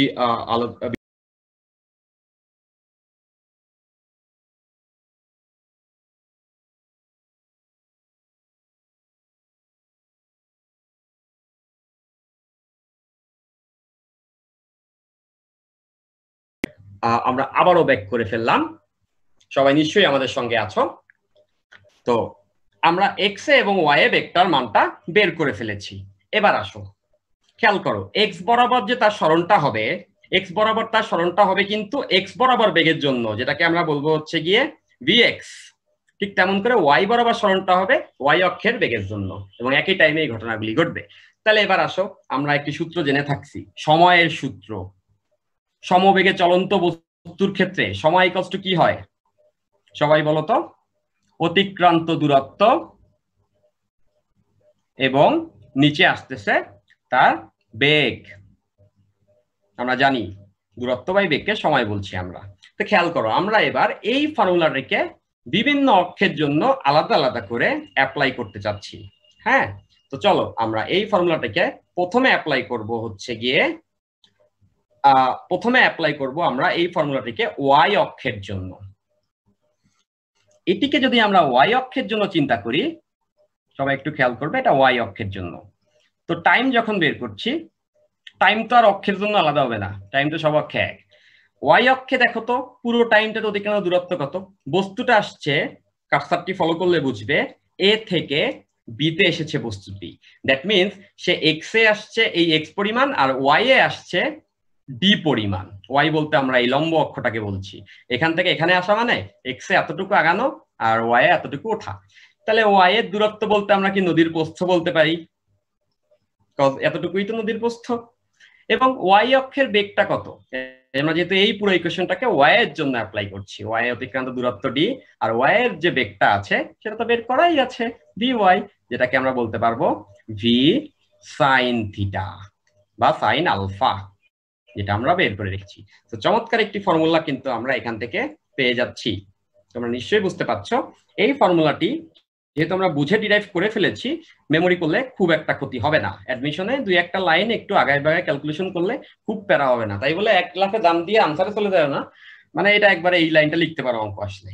তো দেখো, এটাকে আমরা একটা স্টার দিয়ে রাখছি। এই যে যদি আমরা জানি নদীর প্রস্থটা কত ডি, এবং জানি নৌকার বেগটা কত, আর নৌকাটি কত করে যাত্রা করছিল স্রোতের সাথে, এখানে বসাই দিলে ডিরেক্টলি আমরা বলে ফেলতে পারবো নদীর ওই পারে যাইতে তার কতটুকু সময় লাগছে। বোঝা গেল? এবার আসো, এবার হচ্ছে এই এক্স টি বের করতে হবে, পাশে কতটা সরেছে। তো এই পাশে যে সরেছে, আমি বারবার বলেছি ওয়াই এ গিয়েছে ওয়াই বেগের জন্য, আর পাশে আসছে এক্স এর বেগের জন্য। তো আবারও ওই ফর্মুলা, যে ফর্মুলাটা আমরা ছোটবেলা থেকে বারবার অ্যাপ্লাই করে করে বড় হচ্ছি, সেটা কি বলতো, যে সরণ ইকুয়ালস টু বেগ ইন্টু সময়। তো দেখো এক্স অক্ষে অ্যাপ্লাই করব আমাদের যে এই ফর্মুলা, আমরা এইটাকেই একটু অন্যভাবে লিখে নিচ্ছি এক সাইডে। সরণ ইকুয়ালস টু আমরা কি জানতাম, বেগ ইন্টু সময়। এই ফর্মুলাটিকে আমরা এবার অ্যাপ্লাই করব এক্স অ্যাক্সিসের জন্য। তো দেখো তো, এক্স অ্যাক্সিসের সরণটাকেই আমরা কি বলছি, ওই সময়ে কার্সারটি দেখলেই বুঝবা, এক্স অ্যাক্সিসের সরণ বলতেই আমরা কিন্তু এই এক্স কে বুঝাচ্ছি। ওই সময় যখন এখান থেকে এখানে আসে, এখান থেকে যখন এখানে যায়, এক্স অ্যাক্সিসে এতটুকু যায়, ওয়াই এতটুকু যায়। তাহলে এক্স এর সরণের জায়গায় আমি বসাই দিলাম এক্স, যেটাকে আমরা পার্শ্ব সরণ বলতেছি, এস এর জায়গায় এক্স, এক্স অ্যাক্সিসে অ্যাপ্লাই হচ্ছে এখানে। আর এক্স অ্যাক্সিসে বেগটা কত বের তো করেই রাখছি, এক্স অ্যাক্সিসে বেগটা ভিএক্স। তাহলে ভিএক্স এর জায়গায় আমরা বসাই দিব U plus V cos alpha, এই যে ভিএক্সটা যেটা বের করা আছে এক্স অ্যাক্সিসের বেগটা। এবার আসছে সময়, সময় তো কোনো অ্যাক্সিসের জন্য আর আলাদা না, সব অ্যাক্সিসেই এক। তাহলে এটা হচ্ছে টি। দেখো এইখানে যে টি পাইছে, ওই টি রে চাইলে এইখানে আইনা কিন্তু আমরা বসাই দিতে পারছি। তাহলে এখান থেকেও একটা বড় সড়ো ফর্মুলা চলে আসছে, যে ফর্মুলা একটু বেশিই বড়। তোমরা যদি মেমোরি না করতে চাও, সেক্ষেত্রে যেটা করতে পারো, এটা ডিরাইভ করে যেভাবে আমি আসছি এভাবে করে আসতে পারো। তবে খুব ভালো হয় যদি একটু কষ্ট করে এটা মনে রাখতে পারো। মাঝে মাঝে দেখবা প্রেশার্ড এক্সামে যখন টাইম থাকে না, তখন এই ডিরাইভ করতে যায় বরং আরো ব্যাস লেগে যায়। তো এই লাইনটা মনে থাকলে মেন্টালি একটু রিল্যাক্স থাকা যায়, সেক্ষেত্রে ভুল হওয়ার সম্ভাবনা কমে। তাহলে আমরা এখানে দুটি ফর্মুলাকে অ্যাচিভ করেছি। একটা হচ্ছে গিয়ে পার্শ্ব সরণ বলছি, যেটাকে নৌকাটি যে কোনো দিকে রওনা করলে কতটুকু পাশে সরে যাবে, আর এখানে হচ্ছে যে কোনো কোণে রওনা করলে কতটা সময় পরে নদীর ওই পারে গিয়ে পৌঁছাবে। তাহলে এই স্লাইডটি খুব ইম্পর্টেন্ট, এই স্লাইডটিকে আমরা সেভ করে রেখে দিচ্ছি তোমাদের কন্টেন্টে, অবশ্যই এই জিনিসটা চলে যাবে। তুমি যদি পুরো জিনিসটা আমার সঙ্গে সঙ্গে তাল মিলাতে থাকো, পরে যখন তোমার সামনে স্লাইডটি চলে আসবে, খুব সহসাই তুমি ধরে ফেলতে পারবে কোত্থেকে কি এসে এখানে জুড়েছে। ঠিক আছে? তো যে কোনো দিকে আমরা নৌকা যদি যাত্রা করে সেক্ষেত্রে আমরা বের করতে পারবো কোনটা কত হবে, 500 সরণটা কত হবে নৌকাটার, এবং কতটা সময় পরে নদীর ওপারে গিয়ে সে পৌঁছে যাবে। তো তোমরা একটা লুক দিয়ে রাখো স্লাইডটার উপরে, একটা ফোকাস করে রাখো চোখের, এবং আমি তোমাদের ফোকাসিং এর পরেই এটাকে ক্লিয়ার করে দিচ্ছি। টেনশনে কিছু নাই, জিনিসটা তোমাদের হাতে চলে যাচ্ছে। So we are done. এই ফর্মুলা দুটোকে মেমোরি করো, সবাই মেমোরি করো। T equals D by V sine alpha এবং X equals U plus V cos alpha into T. নিশ্চয়ই একবার একবার করে দেখে নিলেই তোমাদের সবার মনে থাকবে, তোমরা যথেষ্ট স্যার। আমরা এবার নেক্সট স্লাইডের দিকে আগিয়ে যাচ্ছি গুটি গুটি পায়ে। এবার আমরা অনেক বুঝানোর সময় আপনি জুমের স্পটলাইটটা ইউজ করলে খুব সহজে ওরা বুঝতে পারবে আসলে। হ্যাঁ, স্পটলাইটিং আমি করব কিছুটা সময়ে। স্পটলাইটিং এ সুইচিং কিছু টাইম নষ্ট করে, আমি হচ্ছে কার্সারে যাচ্ছি, ওটা স্লো করে ফেলে জিনিসটা। Okay fine. সো আমরা চলে যাচ্ছি আমাদের নেক্সট স্লাইড। সো এইখানটাতে যেটা আছে, এইখানটাতে তোমরা দেখতে পাচ্ছ উপরে একটা টেকলাইন আছে, সেটা হচ্ছে সর্বনিম্ন সময়ে পারাপার। সো আমরা যে আগের কাজটা করছি ওই কাজটা করার মাধ্যমে আমাদের এখন নদী পারাপার নিয়ে বেশি একটা টেনশন করতে হবে না। দেখো কিভাবে হয়, সূত্র তো আমরা জানি, ওই সূত্রগুলোকে আমরা ইউটিলাইজ করব, যে কোনো দিকের জন্য যেটা জেনেছি ওটাকে ইউটিলাইজ করব। সর্বনিম্ন সময় নদী পার, তো যে কোনো দিকের জন্য আমরা কিন্তু বের করেছি সূত্রটা। নিশ্চয়ই তোমরা একটু আগে দেখা সূত্রটা কি মনে করতে পারছো? তোমরা মনে করতে না পারলেও আমি মনে করতে পারছি, আমি লিখে দিচ্ছি। টি ইকুয়ালস টু কি ছিল? টি ইকুয়ালস টু ছিল D by V sine alpha. একটু আগেই আমরা এই ফর্মুলাটি দিয়ে ডিরাইভ করেছি। এখন আমাদের এখানে টার্গেটটা কি? আমাদের এখানে টার্গেটটা হচ্ছে সর্বনিম্ন সময়ে নদী পার। এই টি এর পরিচয় কি? নদী পাড়ি দিতে সময়। এখন টি কে মিনিমাইজ করব, টি কে যতটা পারি ছোট করব, মানে মিনিমাম সময় বের করব। তার জন্য আমরা কন্ডিশনিং করব, মানে টি কে যতটা ছোট করা যায়। খেয়াল করো এই ইকুয়েশনটা দেখো, টি কে ছোট করতে হবে। নদীর প্রস্থ ডি, এটারে তো কোনোভাবেই চেঞ্জ করা যায় না। নৌকার বেগ বা সাঁতারুর বেগ ভি, এটারেও তো চেঞ্জ করা যায় না, এগুলো তো সমবেগ। তাহলে ডি ভি যদি চেঞ্জ না করা যায়, তাহলে ডি আর ভি কে চেঞ্জ না করিয়ে আমি কিন্তু টি এর চেঞ্জ করাতে পারছি না, যেহেতু তারা ধ্রুবক। তাহলে এবার বলো তো টি এর উপরে কার হাত? টি কে চেঞ্জ করানোর জন্য আমাদের কাছে একমাত্র হাতিয়ার হচ্ছে সাইন আলফা। সাইন আলফারে যদি কোনোভাবে চেঞ্জ করা যায় তাহলে টি এর মান চেঞ্জ হবে। তাহলে বুঝতেছো, আলফার ভিন্ন ভিন্ন মানের জন্য, কথাটা শুনবে সবাই, আলফার ভিন্ন ভিন্ন মানের জন্য টি এর কিন্তু ভিন্ন ভিন্ন মান আসবে। আর আলফার পরিচয় কি? স্রোত এবং নৌকার মাঝের কোণ, মানে নৌকাটা স্রোতের সাথে কত কোণে যাত্রা করছে তার উপরে ডিপেন্ড করছে সময়টা কত লাগবে নদীর ওই পারে যাইতে। এখন খেয়াল করো, আমি যদি এখানে একটু রেড সার্কেল দিয়ে রাখছি সাইন আলফার এই পুরো জায়গাটাতে, আমি যদি সাইন আলফার মানটাকে বাড়াই, এই যে দেখো এখানে আমি একটা ইন্ডিকেটর, আপ ইন্ডিকেটর দিছি, মানে এটাকে যদি বাড়াইতে থাকি, কি মনে হয় এটা যেহেতু নিচে ভাগাকারে আছে, টাইমটা কি হওয়া উচিত? তোমরা মনে মনে নিজেকেই নিজে আনসার দিয়ে দাও। সেটা হচ্ছে টাইমটা তখন কি হয়ে যাবে? টাইমটা কিন্তু তখন কমতে থাকবে। নিচে সাইন আলফার মান বাড়লে টাইমটা কমবে। এখন সাইন আলফার মান বাড়ার তো একটা নির্দিষ্ট লিমিট আছে, সেটা কত? সাইন আলফার ম্যাক্সিমাম মান তো হইতে পারে হচ্ছে গিয়ে 1। দ্যাট মিনস সাইন আলফার ম্যাক্সিমাম 1-এর বেশি কখনো হবে না, তাই না? তাহলে ওইটা যখন হবে তখন সাইন আলফা যখন ম্যাক্সিমাইজ হবে, এই পুরো জিনিসটা যখন ম্যাক্সিমাইজ হবে, নিশ্চয়ই তোমরা এটা বুঝতে পারছো, সাইন আলফা যখনই ম্যাক্সিমাইজ হবে, এই সাইন আলফাকে যখন আমি ম্যাক্সিমাম মানে নিয়ে যাব, এই টাইমটা তখনই মিনিমাম হয়ে যাবে। সবচেয়ে বেশি বড় সাইনের মান নিলে তখন হচ্ছে আমাদের সব থেকে কম টাইমের মান চলে আসবে। বুঝতে পেরেছি সবাই? তাহলে তোমরা এখান থেকেই নিশ্চয়ই বুঝতে পারছো মিনিমাম টাইমের একটি ছোট্ট কন্ডিশন হচ্ছে গিয়ে সাইন আলফার মান সব থেকে বড়, সেটা হচ্ছে 1। তাহলে এখান থেকে আলফার ভ্যালু কত আসে সবাই জানো, এই ত্রিকোণমিতি, সেটা হচ্ছে এখান থেকে আলফার ভ্যালু আসবে হচ্ছে গিয়ে 90। এই আনসারটি একেবারেই ধ্রুবক। যখনই তোমার অঙ্কে আসবে ন্যূনতম সময়ে নদী পাড়ি দেওয়ার জন্য নৌকাকে স্রোতের সাথে কতক্ষণে যাত্রা করতে হবে, অঙ্ক না করেই তুমি ডিরেক্টলি আনসার দিয়ে দিবা, সেটা হচ্ছে 90 ডিগ্রি। এটা এমসিকিউ এ অনেকবার আসবে, আর যদি রিটেনেও আসে একটা পার্ট হিসেবে ডিরেক্ট বসাবা। গেল এটা, চাইলে ওই লাইনটা লিখে নিতে পারো, টাইম মিনিমাইজেশন করলাম সাইন কেই করে। তাহলে তখন দেখো আমরা তো বুঝতেই পাচ্ছি সাইন আলফার ম্যাক্সিমাম ভ্যালু আমরা কত পাচ্ছি, 1 বসাইলে টি এর ভ্যালু মিনিমাম হচ্ছে। তাহলে মিনিমাম সেই টি এর ভ্যালুটা কত হবে? ডি বাই ভি, সাইন আলফার ভ্যালু তো আমরা একই বসাচ্ছি। তাহলে এইটি আরেকটি ফর্মুলা, যেটা হচ্ছে ন্যূনতম সময় বের করা। নদীর প্রস্থকে নৌকার বেগ দ্বারা ভাগ করে দিলেই পেয়ে যাব ন্যূনতম সময় নদী পাড়ি দিতে, ন্যূনতম সময়টা কত নদী পাড়ি দেওয়ার ক্ষেত্রে। তাহলে এই সিনারিওটাকে আমি আবার একটু নদীতে এঁকে দেখাচ্ছি। সেটা হচ্ছে যে আমাদের সেই আইডিয়াল নদী, মানে কেসটা একটু মাথায় রাখার জন্য সুবিধা হবে। এই সেই নদীর একটি পার, এটি আরেকটি পার নদীর, আর এটা হচ্ছে নদীর প্রস্থ। তো তাই যদি হয় তাহলে তোমরা সবাই দেখো যে আমাদের কন্ডিশন থেকে পেয়েছি ন্যূনতম সময়ে যখন নদী পাড়ি দিতে হবে তখন স্রোতের তো আর চেঞ্জ নেই, স্রোত তো এই বরাবরই যাবে। বাট নৌকোকে আমি কি দেখেছি, নৌকোকে অবশ্যই 90-তে যাত্রা করতে হবে। মানে এইখান থেকে কন্ডিশন থেকে আমরা বুঝে গেলাম, ম্যাথমেটিক্সই আমাদেরকে বলে দিল। এটাই হচ্ছে ম্যাথমেটিক্সের বিউটি। অনেক সময় আমরা যেখানে জিনিসটা ঘটতেছে তার থেকে বেরিয়ে এসে ম্যাথ থেকেই কিছু প্র্যাকটিক্যাল অবজারভেশন করতে পারি। সো এই যে ভি, নৌকাটাকে এমন ভাবে যাত্রা করতে হবে যাতে করে তাদের মাঝের এই কোণটা 90 ডিগ্রি হয়। এবং যদি তুমি চাও সময় কমাইতে, তাড়াতাড়ি নদীর ওই পারে গিয়ে উঠতে, সেক্ষেত্রে অবশ্যই নৌকাকে লম্বি যাত্রা করাই দিতে হবে। একদম সোজা রওনা দিলেই কম সময়ে গিয়ে উঠবা ওখানে। বাট এখানে একটি আলোচনা আছে, সেটা হচ্ছে তুমি যাত্রা করেছো কিন্তু লম্বি, মানে লম্বিক ভাবে তুমি যাত্রা করেছো, একদম নদীর প্রস্থ বরাবর তুমি রওনা দিছো। তাহলে এবার একটু খেয়াল করো তো, রওনা দিছো এদিকে, স্রোত ঠেলে এদিকে, এই যে খেয়াল করো আমার এই যে এই প্লাস সাইনটা, স্রোত এদিকে ঠেলতেছে আর রওনা দিছে এদিকে। লব্ধি তো থাকবে কি ভি এবং ইউ এর মাঝে, তাহলে লব্ধি থাকবে কিন্তু এই কর্ণ বরাবর, তাই না?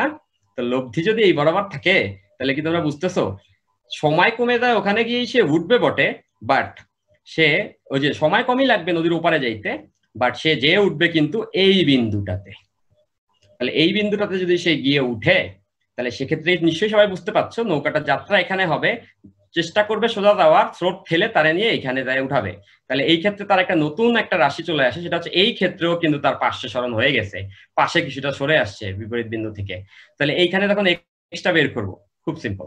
কিভাবে? আমরা আবার ওই যে ভি এক্সটা বের করে নিব, মানে এক্স বরাবর বেগটা বের করে নিব। তাহলে ভি এক্সটা যখন বের করছি এবার আর ভাগ করার দরকার নাই। খেয়াল করো, এটাকে যদি আমরা বলি এক্স অক্ষ আর এটাকে যদি আমরা বলি ওয়াই অক্ষ, ইউ পুরাটাই এক্স এ আছে, ভি পুরাটাই ওয়াই এ আছে। তাহলে ভি এক্স যদি বলি সেটাকে আমি ডিরেক্টলি বলতে পারবো ইউ, আর ভি ওয়াই যদি বলি সেটাকে পুরোটাই বলতে পারবো ভি। তবে এখানে ভাগ কারে করতে হবে না, যে দেখছি সবাই অ্যাক্সিসের উপরে পড়ে গেছে। তো এবার আসে এখান থেকে এখানে উঠছে, ওই যে সময়টা পাইছে এই ন্যূনতম সময়টাই তো এখান থেকে এখানে আসছে, ওই সময় সে এক্স এর বেগে এখানে আসছে আর ওয়াই এর বেগে হচ্ছে লম্ব দূরত্বটা গিয়েছে।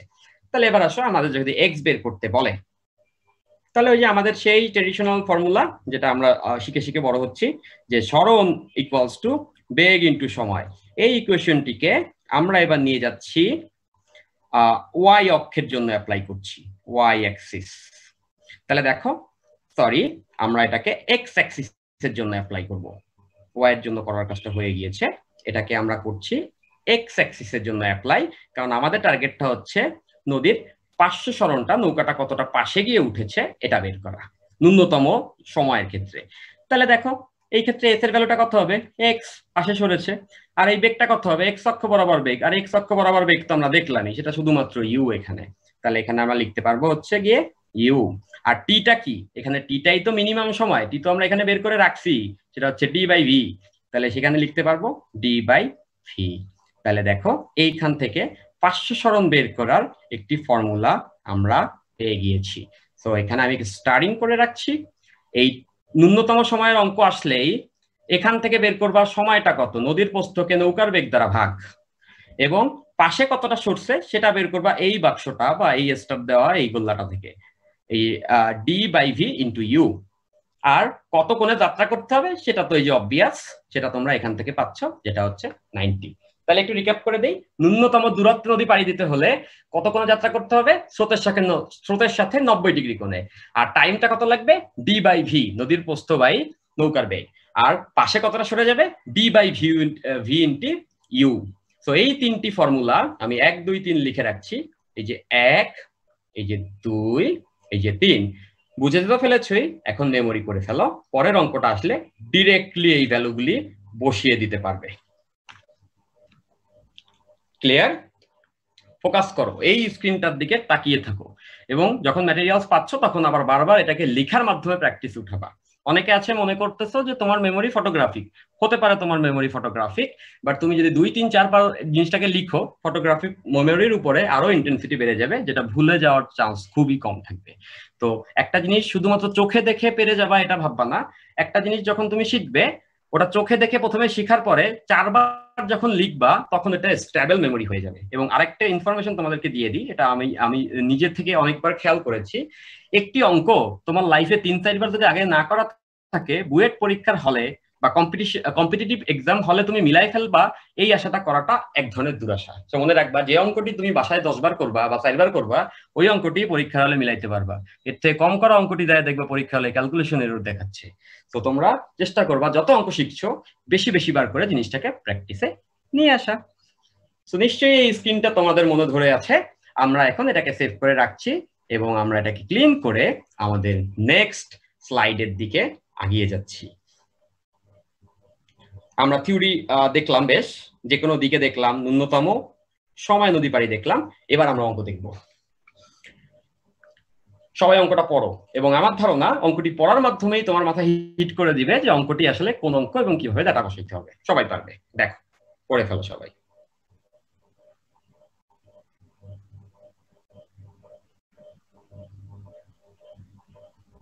নিশ্চয়ই তোমরা পড়ে নিয়েছো। এবার আসো অঙ্কটা সলভ করি। অঙ্কতে এই যে দেখো, আমি মার্ক করে দিচ্ছি, নদীতে স্রোতের বেগ 6 কিলোমিটার পার আওয়ার। সো স্রোতের বেগ এটাকে আমরা কি বলি? ইউ বলি। আর নৌকার বেগ এটাকে আমরা কি বলি? ভি বলি। ওই কনভেনশনালি আমাদের সূত্রে বলি, এটা যে সবসময় বলতে হবে এমন না, বাট আমরা সূত্রটাকে এভাবে করে ফরমেশন করছি। এটা ইউ, এটা হচ্ছে ভি, মানে ইউভি দেওয়া আছে। নদীর প্রস্থ 10 কিলোমিটার, এটাকে আমরা কি বলি? ডি বলি। এবং সর্বনিম্ন সময়ে নদী পার হতে কত সময় লাগবে? এই তো আমরা পেয়ে গেছি, যারাই আমরা খুঁজতেছিলাম। টার্গেটটি কি? সর্বনিম্ন সময়ে। এবং সর্বনিম্ন সময়ের সূত্রগুলিকে আমরা সুন্দর মতো বসাচ্ছি। অনেকের কাছে মনে হবে সূত্র কেন বসাচ্ছি, আবার ভেঙে যাব। হ্যাঁ, আমরা তো ভেঙেই শিখেছি, মনে রাখলে কোনো দোষ নাই। ওই যে একটি কথা আছে, না বুঝে মুখস্থ করলে তোমার বিপদ হবে, বাট বুঝে 2-1 লাইন মনে রাখলে বরঞ্চ বিপদ আসান হবে। তো যাই হোক, তো আমরা আসি ন্যূনতম সময়ের সূত্রে। ন্যূনতম সময় নদী পাড়ি দেওয়ার সূত্রটা কি ছিল? কিছুক্ষণ আগের স্লাইডে দেখেছি, T minimum equals to D by V. এবং আরেকটি সূত্র আমরা দেখেছিলাম, সেটা হচ্ছে 500 সরণ X equals to U D by V. এবং এই ক্ষেত্রে যাত্রা দেওয়ার কোণটা হবে 90 ডিগ্রি। তো তোমরা সবাই একটু মনোযোগ ধরে রাখো, ক্লাসে আমরা বেশ অর্ধেকটা অংশে চলে এসেছি। এই মুহূর্তে মনোযোগ ছুটে যাওয়ার চান্স আছে, একটু কষ্ট করো। কিছুক্ষণের মাঝে আমরা সুন্দর একটা স্মুথ টার্মিনেশনে চলে আসবো ইনশাল্লাহ। তো এই ফর্মুলাগুলি আমরা একটু আগে শিখেছি। এবার জাস্ট ডেটা বসানোর বেলা। ডি এর ভ্যালু দেওয়া আছে অঙ্কে, সেটা কত? 10 কিলোমিটার। আমরা কিলোমিটার আওয়ারেই সব বের করছি। আমাদের ইউ এর ভ্যালু দেওয়া আছে, that is 6 kilometre per hour. এবং আমাদের দেওয়া আছে নৌকার বেগ, যেটাকে আমরা ভি বলি সূত্রে, সেটা দেওয়া আছে 12 কিলোমিটার পার আওয়ার। সো গেল আমাদের ডেটা কি কি দেওয়া আছে আর ফর্মুলা কি কি জানি। এবার জাস্ট তুমি খালি বসাবা, এই অঙ্কগুলোকে হচ্ছে বসাও অঙ্ক হয়ে গেল। কি বলেছে দেখো তো, সর্বনিম্ন সময়ে নদী পার হতে কত সময় লাগবে? নিশ্চয়ই এখান থেকে তোমরা এটা করতে পারছো। এই যে আমি বসায় করছি, ডি এর ভ্যালু 10, ভি এর ভ্যালু 12। সো যেহেতু টাইম আমরা যেহেতু আওয়ার এককে রাখছি, এটা কোন এককে আসবে? আওয়ার। মিনিটে নিলে এটার আনসার আসবে হচ্ছে 50 মিনিট, 50 মিনিট। আওয়ারে রাখলেও চলছে, ফাইন। প্রথমটির আনসার আমরা লিখে ফেলেছি। এক্ষেত্রে নদীর পার বরাবর নৌকার অতিক্রান্ত দূরত্ব, পার বরাবর মানে কোনটা বুঝছো? 500 সরণ। এই কথাটা একটু ধরতে পারতে হবে, পার বরাবর বলতে বোঝায় 500 সরণ। সো ইউ এর ভ্যালু আমরা জানি, এটা হচ্ছে 6, আর ডি এর ভ্যালু হচ্ছে গিয়ে 10, এবং ভি এর ভ্যালু হচ্ছে গিয়ে 12। তো এখান থেকে কাটাকাটি তুমি করতে পারো। তো এখান থেকে যদি তুমি কাটাকাটি করো, তাহলে এই 6, 12 কেটে 2, ওই 2 থেকে 10 কেটে হয়ে যাবে 5। এবং যেহেতু এটা দূরত্ব কিলোমিটারে রেখেছি আমরা এককগুলিকে, তাহলে পাশে সরে যাবে 5 কিলোমিটার। আর এইটা আসলে চায়ও নাই যে কতক্ষণে যাত্রা করতে হবে, কারণ এটা এতটাই অবভিয়াস, এটা এখন আর চাওয়ার অপেক্ষা রাখে না। তো তোমরা নিশ্চয়ই এমসিকিউ ছাড়া নিশ্চয়ই এই অঙ্কটি বুঝতে পেরেছো। ক্লিয়ার? থিওরিটা বুঝে ফেললে অবশ্যই তোমরা এটা বুঝতে পেরেছো। বাসায় ম্যাটেরিয়ালস পাওয়ার সঙ্গে সঙ্গে আরেকবার রিক্যাপ নিয়ে নিবে। সো একটা লুক দাও এই স্লাইডটার দিকে, এরপরেই আমরা মুছে নেক্সট স্লাইডে যাচ্ছি। ওকে,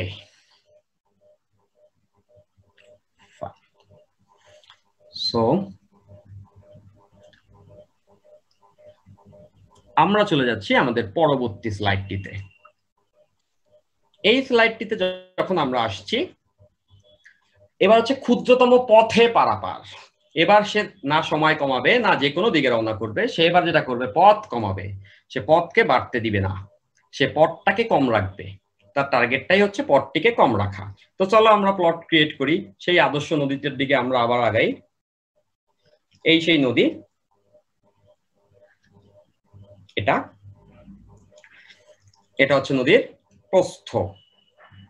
সো এইবার তার টার্গেট হচ্ছে গিয়ে ন্যূনতম দূরত্বে যাওয়া। ন্যূনতম দূরত্বে যাওয়া মানে তুমি বুঝতেছো ন্যূনতম দূরত্ব কোনটা, সরলরৈখিক দূরত্ব ন্যূনতম দূরত্ব এইখান থেকে এখানে আসবে, সে এই রেখা থেকে বেরোবে না। মানে নৌকাটির কাজই হবে এবার এই রেখা বরাবর চলা, এই রেখার আশেপাশে যাওয়া বারণ। সে ন্যূনতম দূরত্ব বরাবর নদী পাড়ি দিবে, মানে যাত্রা শুরু করবে এ থেকে আর গিয়ে উঠবে বিতে, মাঝখানে আশেপাশে যাবে না। বা তাকে এই পথভ্রষ্ট করতে, মানে তাকে এই ক্ষুদ্র বা ন্যূনতম দূরত্ব থেকে সরাই দেওয়ার জন্য যে এখানে যে ভিলেন থাকবে সে হচ্ছে এই নদীর স্রোত। ও কি করবে দেখো তো, এখানে একটা নদীতে যদি একটা বস্তু ছেড়ে দাও, ওই স্রোত কিন্তু ঠেলে একদম পাশ বরাবর নিয়ে যায় অনেক দূরে। তাহলে ও ওকে চাচ্ছে বারবার সরাই দিতে, পারে নৌকা সরতে রাজি না, সে যাবে এ থেকে বিতে, এই রেখা থেকে সে সরবে না, কারণ এটাই ন্যূনতম দূরত্ব। এখন তোমরা একটু দেখো তো, চিন্তা করলে বুঝবা কাজটা কি করতে হবে। কাজটা খুব সিম্পল। প্রথমে ওরে এখানে লক করতে হবে, যাতে করে ও যে ঠেলতেছে এই ঠেলাটা অতিক্রম করতে পারে সে। তাহলে তোমরা দড়ি টানাটানি খেলার কথা চিন্তা করো, একদিকে যে টান অন্যদিকে সমান টান বিপরীত দিকে দিলেই তো ওই বস্তুটা নড়াচড়া করে না। তাহলে এটাকে আটকে রাখতে হলে নৌকাটির উপরে, তোমরা সবাই বুঝতে পারছো, নৌকাটিকে যদি এখানে আটকায় রাখতে হয় যাতে আশেপাশে না সরে, এই দিকে অবশ্যই ভিএক্স একটা বল দিতে হবে, ভিএক্স একটা বেগ দিতে হবে, যেই বেগটা যদি এই ইউ এর সমান হয়, দেখতে পাচ্ছ তারা দিকে বিপরীত। এর যদি মানে কোনোভাবে ভিএক্স আর ইউ সমান হয়, তাহলে ওই দড়ি টানাটানির দুই দিকের টান সমান, নৌকাটা দুই দিকে সমান টান খেয়ে এই জায়গাটাতে স্টেবল হয়ে গেল, মানে সে লক হয়ে গেল। এবার না সে এইদিকে আসবে না সে ওইদিকে যাবে। তো প্রথম টার্গেট ফিক্সড, ওকে আমি জায়গা মতো ফিক্সড করলাম, ও সরবে না। কথা হচ্ছে এখানে ফিক্সড করায় রেখে দিলে কি হবে, তাহলে তো নদীর এই পার থেকে এই পারে নিয়ে আসতে হবে। তাহলে কি করতে হবে, এই লম্বালম্বি বরাবর তার উপরে আরো একটি বলকে অ্যাপ্লাই করতে, আরো একটি বেগকে অ্যাপ্লাই করতে হবে, যেটাকে আমি নাম দিচ্ছি ভিওয়াই। খেয়াল করে দেখো, এই ভিএক্সটা ইউ এর সমান হলে এরা দুজন পরস্পরকে নালিফাই করবে, ভিএক্স এন্ড ইউ। আর ভিওয়াই যেটা আছে সেটা তাকে এই বরাবর ঠেলতে ঠেলতে, এই বরাবর, এই যে আমার কাছাটা দেখতে পাচ্ছ, এই বরাবর ঠেলতে ঠেলতে নদীর এপারে নিয়ে আসবে। কেন আশেপাশে যাবে না, বারবারই এই ভিএক্সটা এই ইউ কে নালিফাই করবে আর বাকি ভিওয়াই ঠেলে নিয়ে আসবে। তাইলেই কি আমার এই পুরো সেটআপটা রেডি, ও ওকে আটকাবে আর ও ওকে এই ন্যূনতম পথে রাখবে। তাহলে এবার একটু খেয়াল করো, এবার আমাদের সেই জোড়ার পালা।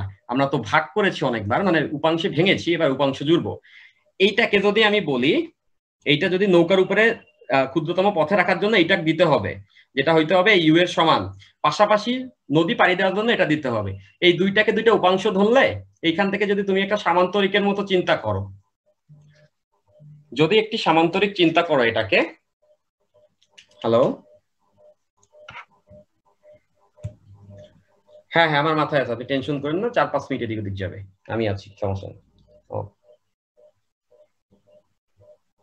কি পোলমোল লাগবে না ভাই, আপাতত লেকচারে শেষ করি ভাই, পোল পরে হবে ভাই, একটু দেখে নি ভাই। ওকে, সো আমরা কিছুটা সময়ের জন্য মিউট হয়ে গিয়েছিলাম হয়তো। তো দেখো এই দুইটাকে যদি আমি জুড়ি, তাহলে তোমরা সবাই বুঝতে পারছো যে এই দুইটাকে যখন আমি জুড়বো তখন কিন্তু এই কর্ণ বরাবর একটা ইম্প্যাক্ট আমরা পেয়ে যাচ্ছি। এবং এই কর্ণ বরাবর যে এই যে ভিএক্স আর ভিওয়াই যে ধরি, তাদের লব্ধিটা কি কর্ণে আসবে, তা মানে দাঁড়ালো নৌকাটাকে এই দিকে যাত্রা করতে হবে, যাতে করে ওর এই দিকের অংশটা এই ইউকে থামায় আর উলম্ব অংশটা নদীটা পাড়ি দেওয়ায়। তাহলে আমি যেটা কাজ করি দেখো, এই কোণটাকে থিটা ধরে নিই, এই কোণটা যদি থিটা ধরি তাহলে আমাদের ক্যালকুলেশন ধুপধাপ নেমে যাবে। দেখো যার সঙ্গে কোণ তার সঙ্গে কজ, এটা যদি ইউ হয় তাহলে এইদিকে ভি এর অংশ কত, ভি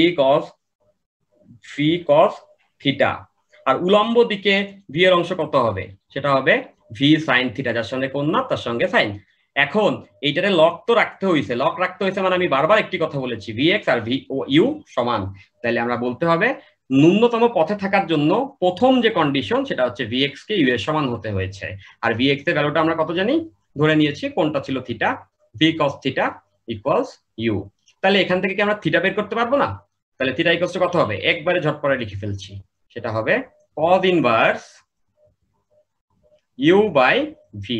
আমরা পেয়ে গেলাম একটি ফর্মুলা যে ন্যূনতম পথে যদি থাকতে হয় কত কোণে যাত্রা করতে হবে। ইম্পর্টেন্ট নোট, সবাই খেয়াল করো, কোনটা কার সাথে, স্রোতের বিপরীতের সাথে, দেখো এটাকে থিটা ধরছি, নট দ্যাট ইউ এর সাথে, ইউ এর সঙ্গে কোণ কিন্তু এইটা আবার। তো আমাদের অঙ্কে কনভেনশনালি এটা জানতে চাই স্রোতের দিকের সঙ্গে, এটাকে আমরা আলফা বলি। তো নিশ্চয়ই স্রোতের দিকের সঙ্গে কোণ বের করা তোমাদের জন্য এখন বেশি কঠিন না। কেন কঠিন না? ওইটা যদি থিটা হয় 180 থেকে থিটা বাদ দিয়ে দিলেই তো স্রোতের বিপরীতের সঙ্গে হয়ে যাচ্ছে ব্যাপারটা। এটাকে আরেকটু লিখলে দেখো, এটা যদি থিটা হয় বিপরীতের সাথে আলফাটা বের করতে স্রোতের দিকের সঙ্গে কনভেনশনালি চায় দিকটা কত কোণে যাত্রা করতে হবে, সো 180 থেকে থিটা বিয়োগ করতে হবে। তাহলে 180 মাইনাস আমরা যাব হচ্ছে cos inverse U by V. এই পুরো জিনিসটাকে যদি আমি একবারে ছোট করে প্রিসাইজলি লিখি তাহলে এটা লেখা যায়, তোমরা জানো যারা ত্রিকোণমিতি ভালো বুঝো, সেটা হচ্ছে cos inverse minus U by V. এটা লিখা যে কথা 180 থেকে cos inverse U by V বিয়োগ করা একই কথা। তো তোমরা এইটাকে একটা ফর্মুলা আকারে এই ফর্মুলাটাকে লিখে রাখতে পারো। কখনো কখনো অঙ্কে চাবে যে কত কোণে যাত্রা করলে নৌকাটি ন্যূনতম দূরত্বে যাবে, এবং এই অঙ্কগুলোর একটা বেশ চমৎকার ইন্টারপ্রিটেশন আছে, চমৎকার একটা থাকে, তোমরা সবাই জানো। সেটা কি বলতো? একটি সংখ্যার কথা আমি বলি, দেখো তো তোমাদের কেমন লাগে সংখ্যাটা। সেটা হচ্ছে 120 ডিগ্রি। এই সংখ্যাটা তোমাদের বেশ পছন্দ হওয়ার কথা, কারণ এই অঙ্কগুলোতে এই সংখ্যাটি হয় হচ্ছে আনসার কত কোণে যাত্রা করতে হবে। বাট বি কেয়ারফুল, সেটা তখনই হয় যখন হচ্ছে গিয়ে এই যে খেয়াল করে এই ফর্মুলাটাতে এই ভি এর মানটা ইউ এর মানটা দ্বিগুণ হয় তখন। যেমন যদি বলে স্রোতের বেগ হচ্ছে গিয়ে 5 যে কোনো একটা ইউনিট, আর সাঁতারুর বেগ হচ্ছে 10, এখন জানতে চাইলো নৌকা ন্যূনতম দূরত্বে পাড়ি দিতে কত কোণে যাত্রা করতে হবে, আনসারটি হবে 20। স্রোতের বেগটা যেহেতু স্রোতের বেগের থেকে নৌকার বেগ যেহেতু দ্বিগুণ, বাট যদি আমি এইটাকে 10 না দিয়ে এটাকে দিতাম 8, তখন কিন্তু অনুপাতটা আর দ্বিগুণ থাকে না, 5 এর দ্বিগুণ তো 10, 8 হয়, তখন আর আনসারটি তোমরা 120 দিও না। এমসিকিউ আসলে যদি দেখো এদের অনুপাত হাফ, বসাই দিবা 120, হাফ না হলে এইখানটাতে যে ফর্মুলাটা আমরা করেছি স্টার মারছি এখানে বসায়া ইউ আর ভি, তখন আলফা বের করে ওখানটাতে বসাবে। ডান। এবার আসো সময় যখন বের করছো, আমরা জিনিসগুলো আসলে অলরেডি 2-3বার ট্রায়াল মেরে ফেলছি। সময় যখন বের করছো সহজেই করতে পারবা। সময় কষ্ট কি হয়? দূরত্ব বাই বেগ। তো এই ক্ষেত্রে আসলে সে গেছেই তো নদীর প্রস্থ বরাবর, তাহলে দূরত্বটা কত? গেছেই ওয়াই অক্ষে, এক্স অক্ষে তো সরণই নেই ডি, এবং ওয়াই অক্ষে বেগটা কত ছিল? এই যে ভি ওয়াই কত? V sine theta. তাহলে আমরা লিখতে পারবো D by V sine theta. এই ক্ষেত্রেও সময় সূত্রটা এরকম হবে। সো আমরা চাইলে এখান থেকে বসিয়ে দিতে পারবো T equals to D by V sine theta. এখান থেকে সময় নদী পাড়ি দিতে কতটা সময় যাবে, আর এখান থেকে হচ্ছে কত কোণে তাকে যাত্রা করতে হবে। যদি একটি এমসিকিউ থাকে এখানে 500 সরণ কত, আনসারটি অবভিয়াস কত হবে? 0।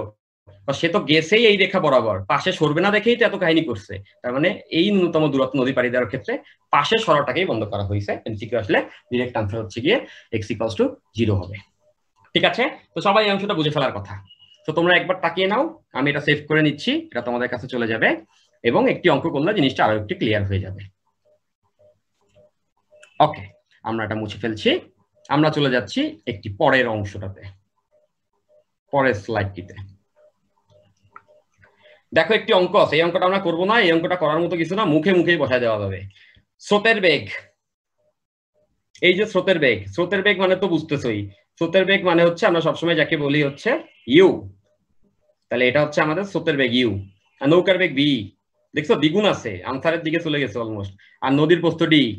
ন্যূনতম দূরত্বে মানে একটু আগে যে থিওরি পড়েছি সরাসরি যাবে, সোজাসুজিও বলা হয়, নদী পাড়ি দিতে কত সময় লাগবে আমাদের সময় বের করতে হবে। একটু আগে এই সময় সূত্রটা দেখছি, যেটা কি আছে? D by V sine theta. তো দেখো ডি তো আমরা জানি, ডি তো এখানে নদীর প্রস্থ দেওয়া আছে, ভিও দেওয়া আছে, জানতে হবে থিটা। থিটাটা কিন্তু আলফা না, থিটা যেটা আমরা প্রথমে বের করছিলাম, থিটা ইকুয়ালস টু কি আসছিল? cos inverse U by V. এরপরে না এই থিটাকে আমরা বিয়োগ করাইলাম আলফা, মানে আলফা বের করার জন্য 180 থেকে বিয়োগ করাইলাম। তাহলে দেখো এখান থেকে তোমরা সুন্দর করে একটি থিটার ভ্যালু পেয়ে যাচ্ছ। cos ইনভার্স ইউ এর ভ্যালুটা হচ্ছে কত আমাদের অঙ্কে?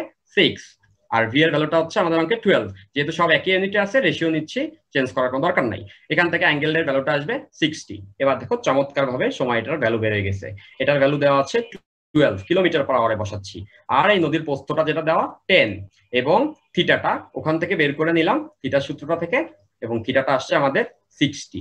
এখান থেকে বসালে যে আনসারটা আসবে সেই আনসারটা আসবে অবশ্যই আওয়ারে, কারণ আমি কিলোমিটার পার আওয়ারে এই সব ইউনিটগুলোকে রেখেছি। নিশ্চয়ই এই জিনিসটা তোমরা সবাই বুঝতে পেরেছো। ফর্মুলাগুলি বুঝে থাকলে এই অঙ্কটাতে জাস্ট বসাও।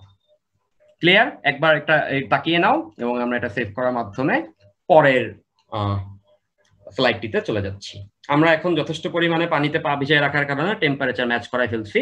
আমরা এবার একটু স্মুথলি যেতে পারতে পারি। সো এখানে একটি অঙ্ক আছে, অঙ্কটি বেশ বড়, চোর এবং পুলিশের অঙ্ক। সেটা হচ্ছে এরকম যে চোর পুলিশ নদীতে নৌকা নিয়ে দৌড়াদৌড়ি করবে, এরকম কিছু একটা। তো আমরা অঙ্কের প্লটটা রেডি করি, তুমি পড়তে থাকো, তোমরা যারা আছো স্ক্রিনে স্টেটমেন্টটা পড়তে থাকো। আমি নদী আঁকছি, তোমরা স্টেটমেন্ট পড়ে নাও।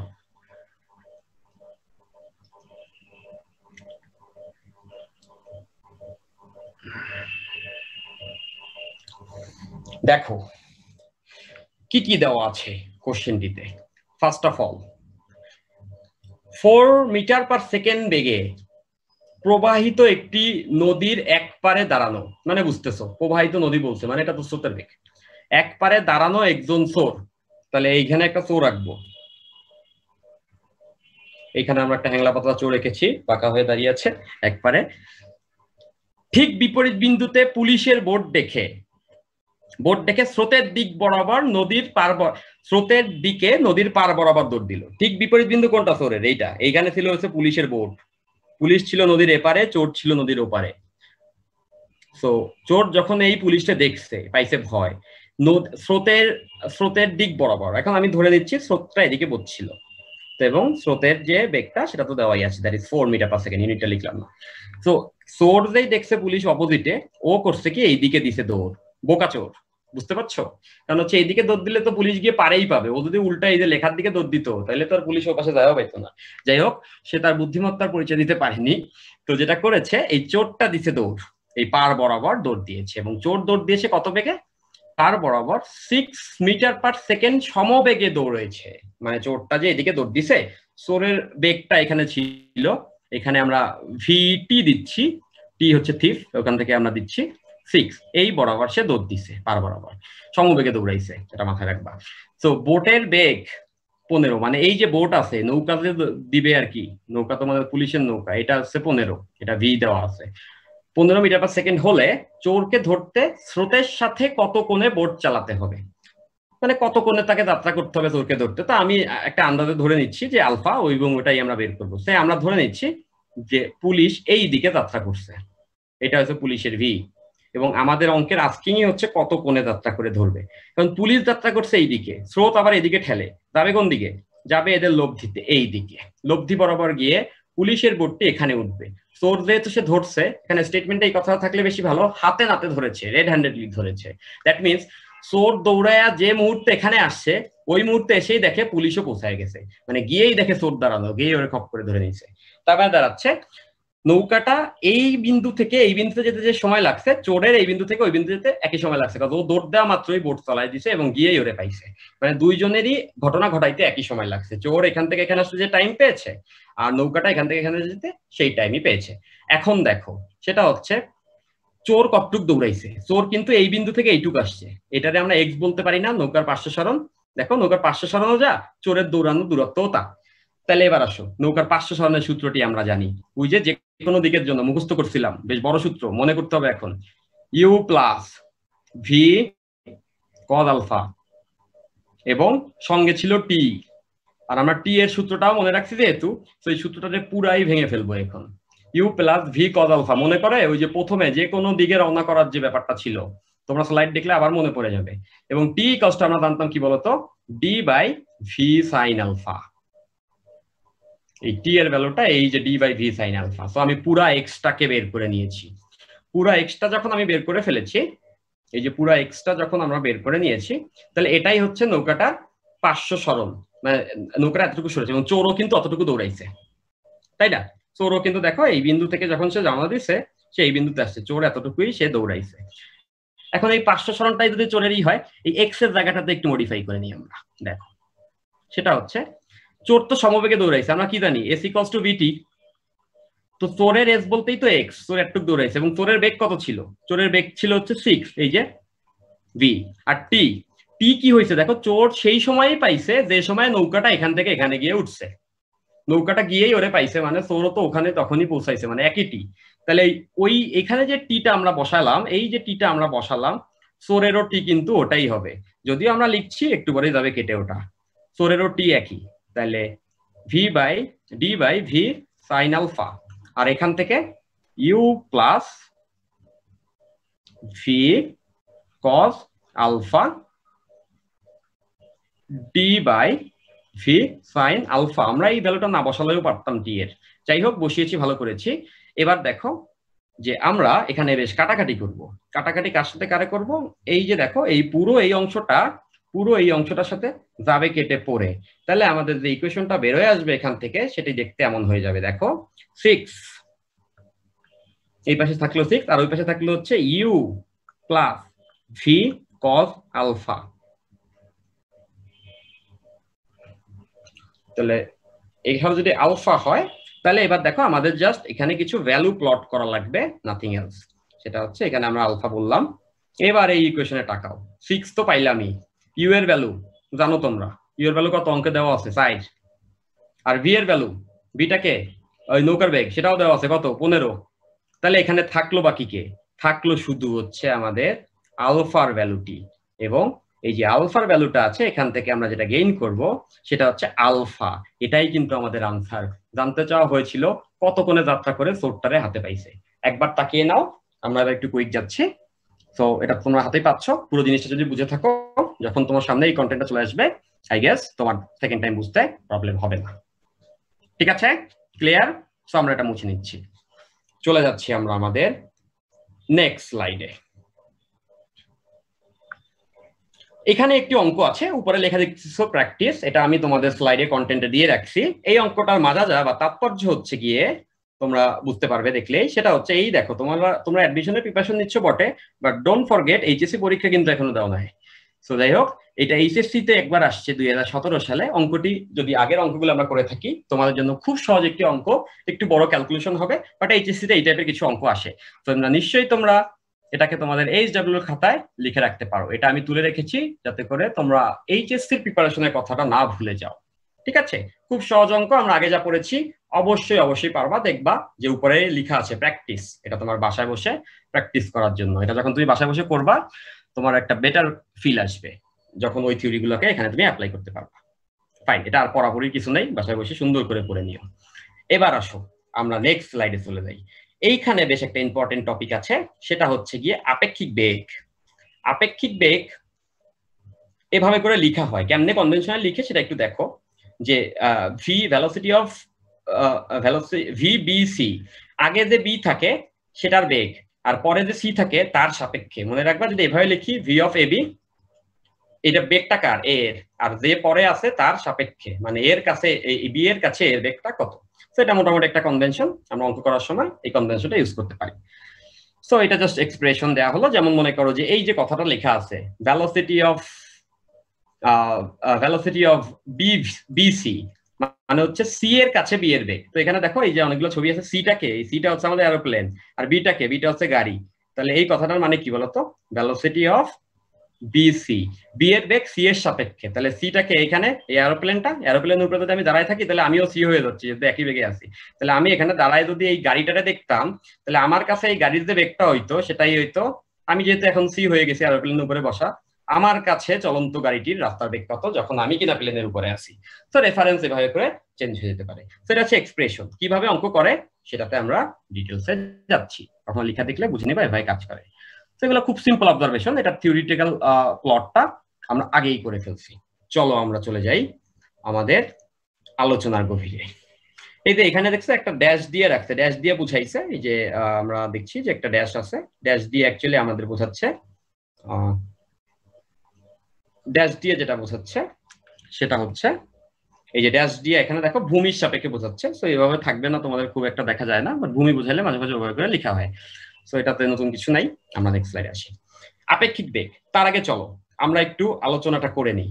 রিলেটিভ ব্যাপারটা বলতে কি বোঝায়, আপেক্ষিক বলতে কি বোঝায়, খুব ছোট্ট একটা এক্সাম্পল দিলেই আমরা জিনিসটাকে ধরতে পারবো।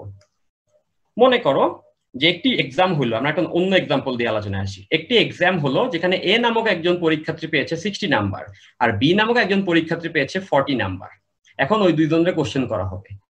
বি রে বলা হইলো বি কে জিজ্ঞাসা করা হলো তোমার সাপেক্ষে কত পেয়েছে। কার সাপেক্ষে? বি কে বলেছে তোমার সাপেক্ষে কত পেয়েছে। বি এর আনসার কত হবে? বি এর আনসার খুব অবভিয়াস হবে। বি চিন্তা করবে আমার সাপেক্ষে, তাহলে আমি যা পাইছি তার থেকে এক্সট্রাও কত পাইছে সেটা বলবে। তাহলে এ এর আনসার থেকে সে কিন্তু নিজের নাম্বারটা বিয়োগ করে বলবে যে আমার সাপেক্ষে ও 20 পাইছে, আমি যা পাইছি তার থেকে ও 20 বেশি পাইছে। তো খুব সিম্পল না? দেখো, একে জিজ্ঞাসা করেছে তোমার সাপেক্ষে, আমরা কি করলাম? তারই কিন্তু বিয়োগ করে দিলাম। দ্যাট মিনস খুব সুন্দর একটা অবজারভেশন হচ্ছে, যার সাপেক্ষে কোনো হিসাব করা হয় তাকে বিয়োগ করে দেওয়া হয়, এটাই মেইন কাজ। ভেলোসিটির ক্ষেত্রে ব্যাপারটা ঠিক এক্স্যাক্টলি এক। দুইটা বস্তু আছে, ধরে নিচ্ছি এ নামক একটি বস্তুর বেগ ভি অফ এ এবং বি নামক একটি বস্তুর বেগ ভি অফ বি। এবার বি কে জিজ্ঞাসা করলো যে তোমার সাপেক্ষে এর বেগ কত, তাহলে যেহেতু বি কে জিজ্ঞাসা করেছে তোমার সাপেক্ষে, কি করবে?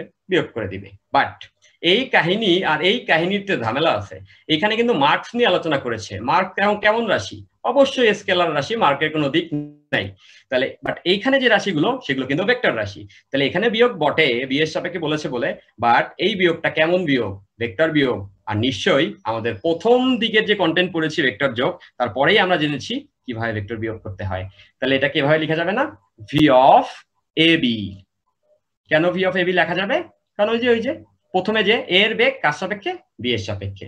আর এই যে ভেক্টর বিয়োগের কনসেপ্টটা তোমাদেরকে আমি প্রথমেই দিয়ে দিয়েছি, কিভাবে বিয়োগ করতে হয়। কিভাবে করতে হয় এই যে দেখো, সুন্দর করে এখানটাতেও আমরা ছোট করে লিখে রেখেছি।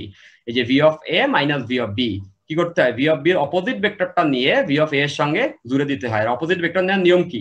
দিকে ঘুরাবো, কোণে ঘুরাবো, মানে ঘুরাবো না, তাহলে ভুল কম হবে। বুঝতে পারছি? তাহলে দেখো, আমরা একটি অঙ্ক করলে আরো ক্লিয়ার হবে। বিয়োগ তো তোমরা শিখেই নিয়েছো। চলো আমরা অঙ্কে চলে যাই।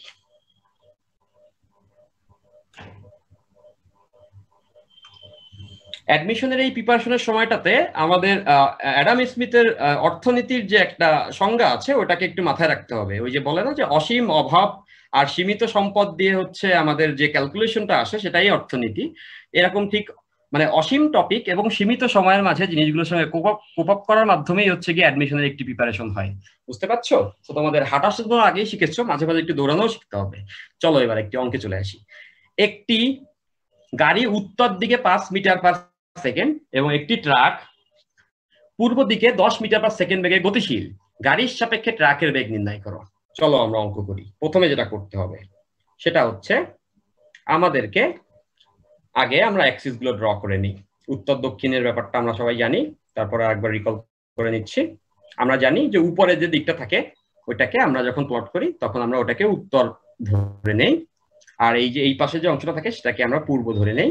তাহলে উত্তরের উল্টাটা দক্ষিণ হয় আর পূর্বের উল্টাটা পশ্চিম হয়। গেছে? এবার বলছে একটি গাড়ি উত্তর দিকে 5 মিটার পার সেকেন্ড বেগে যাচ্ছে।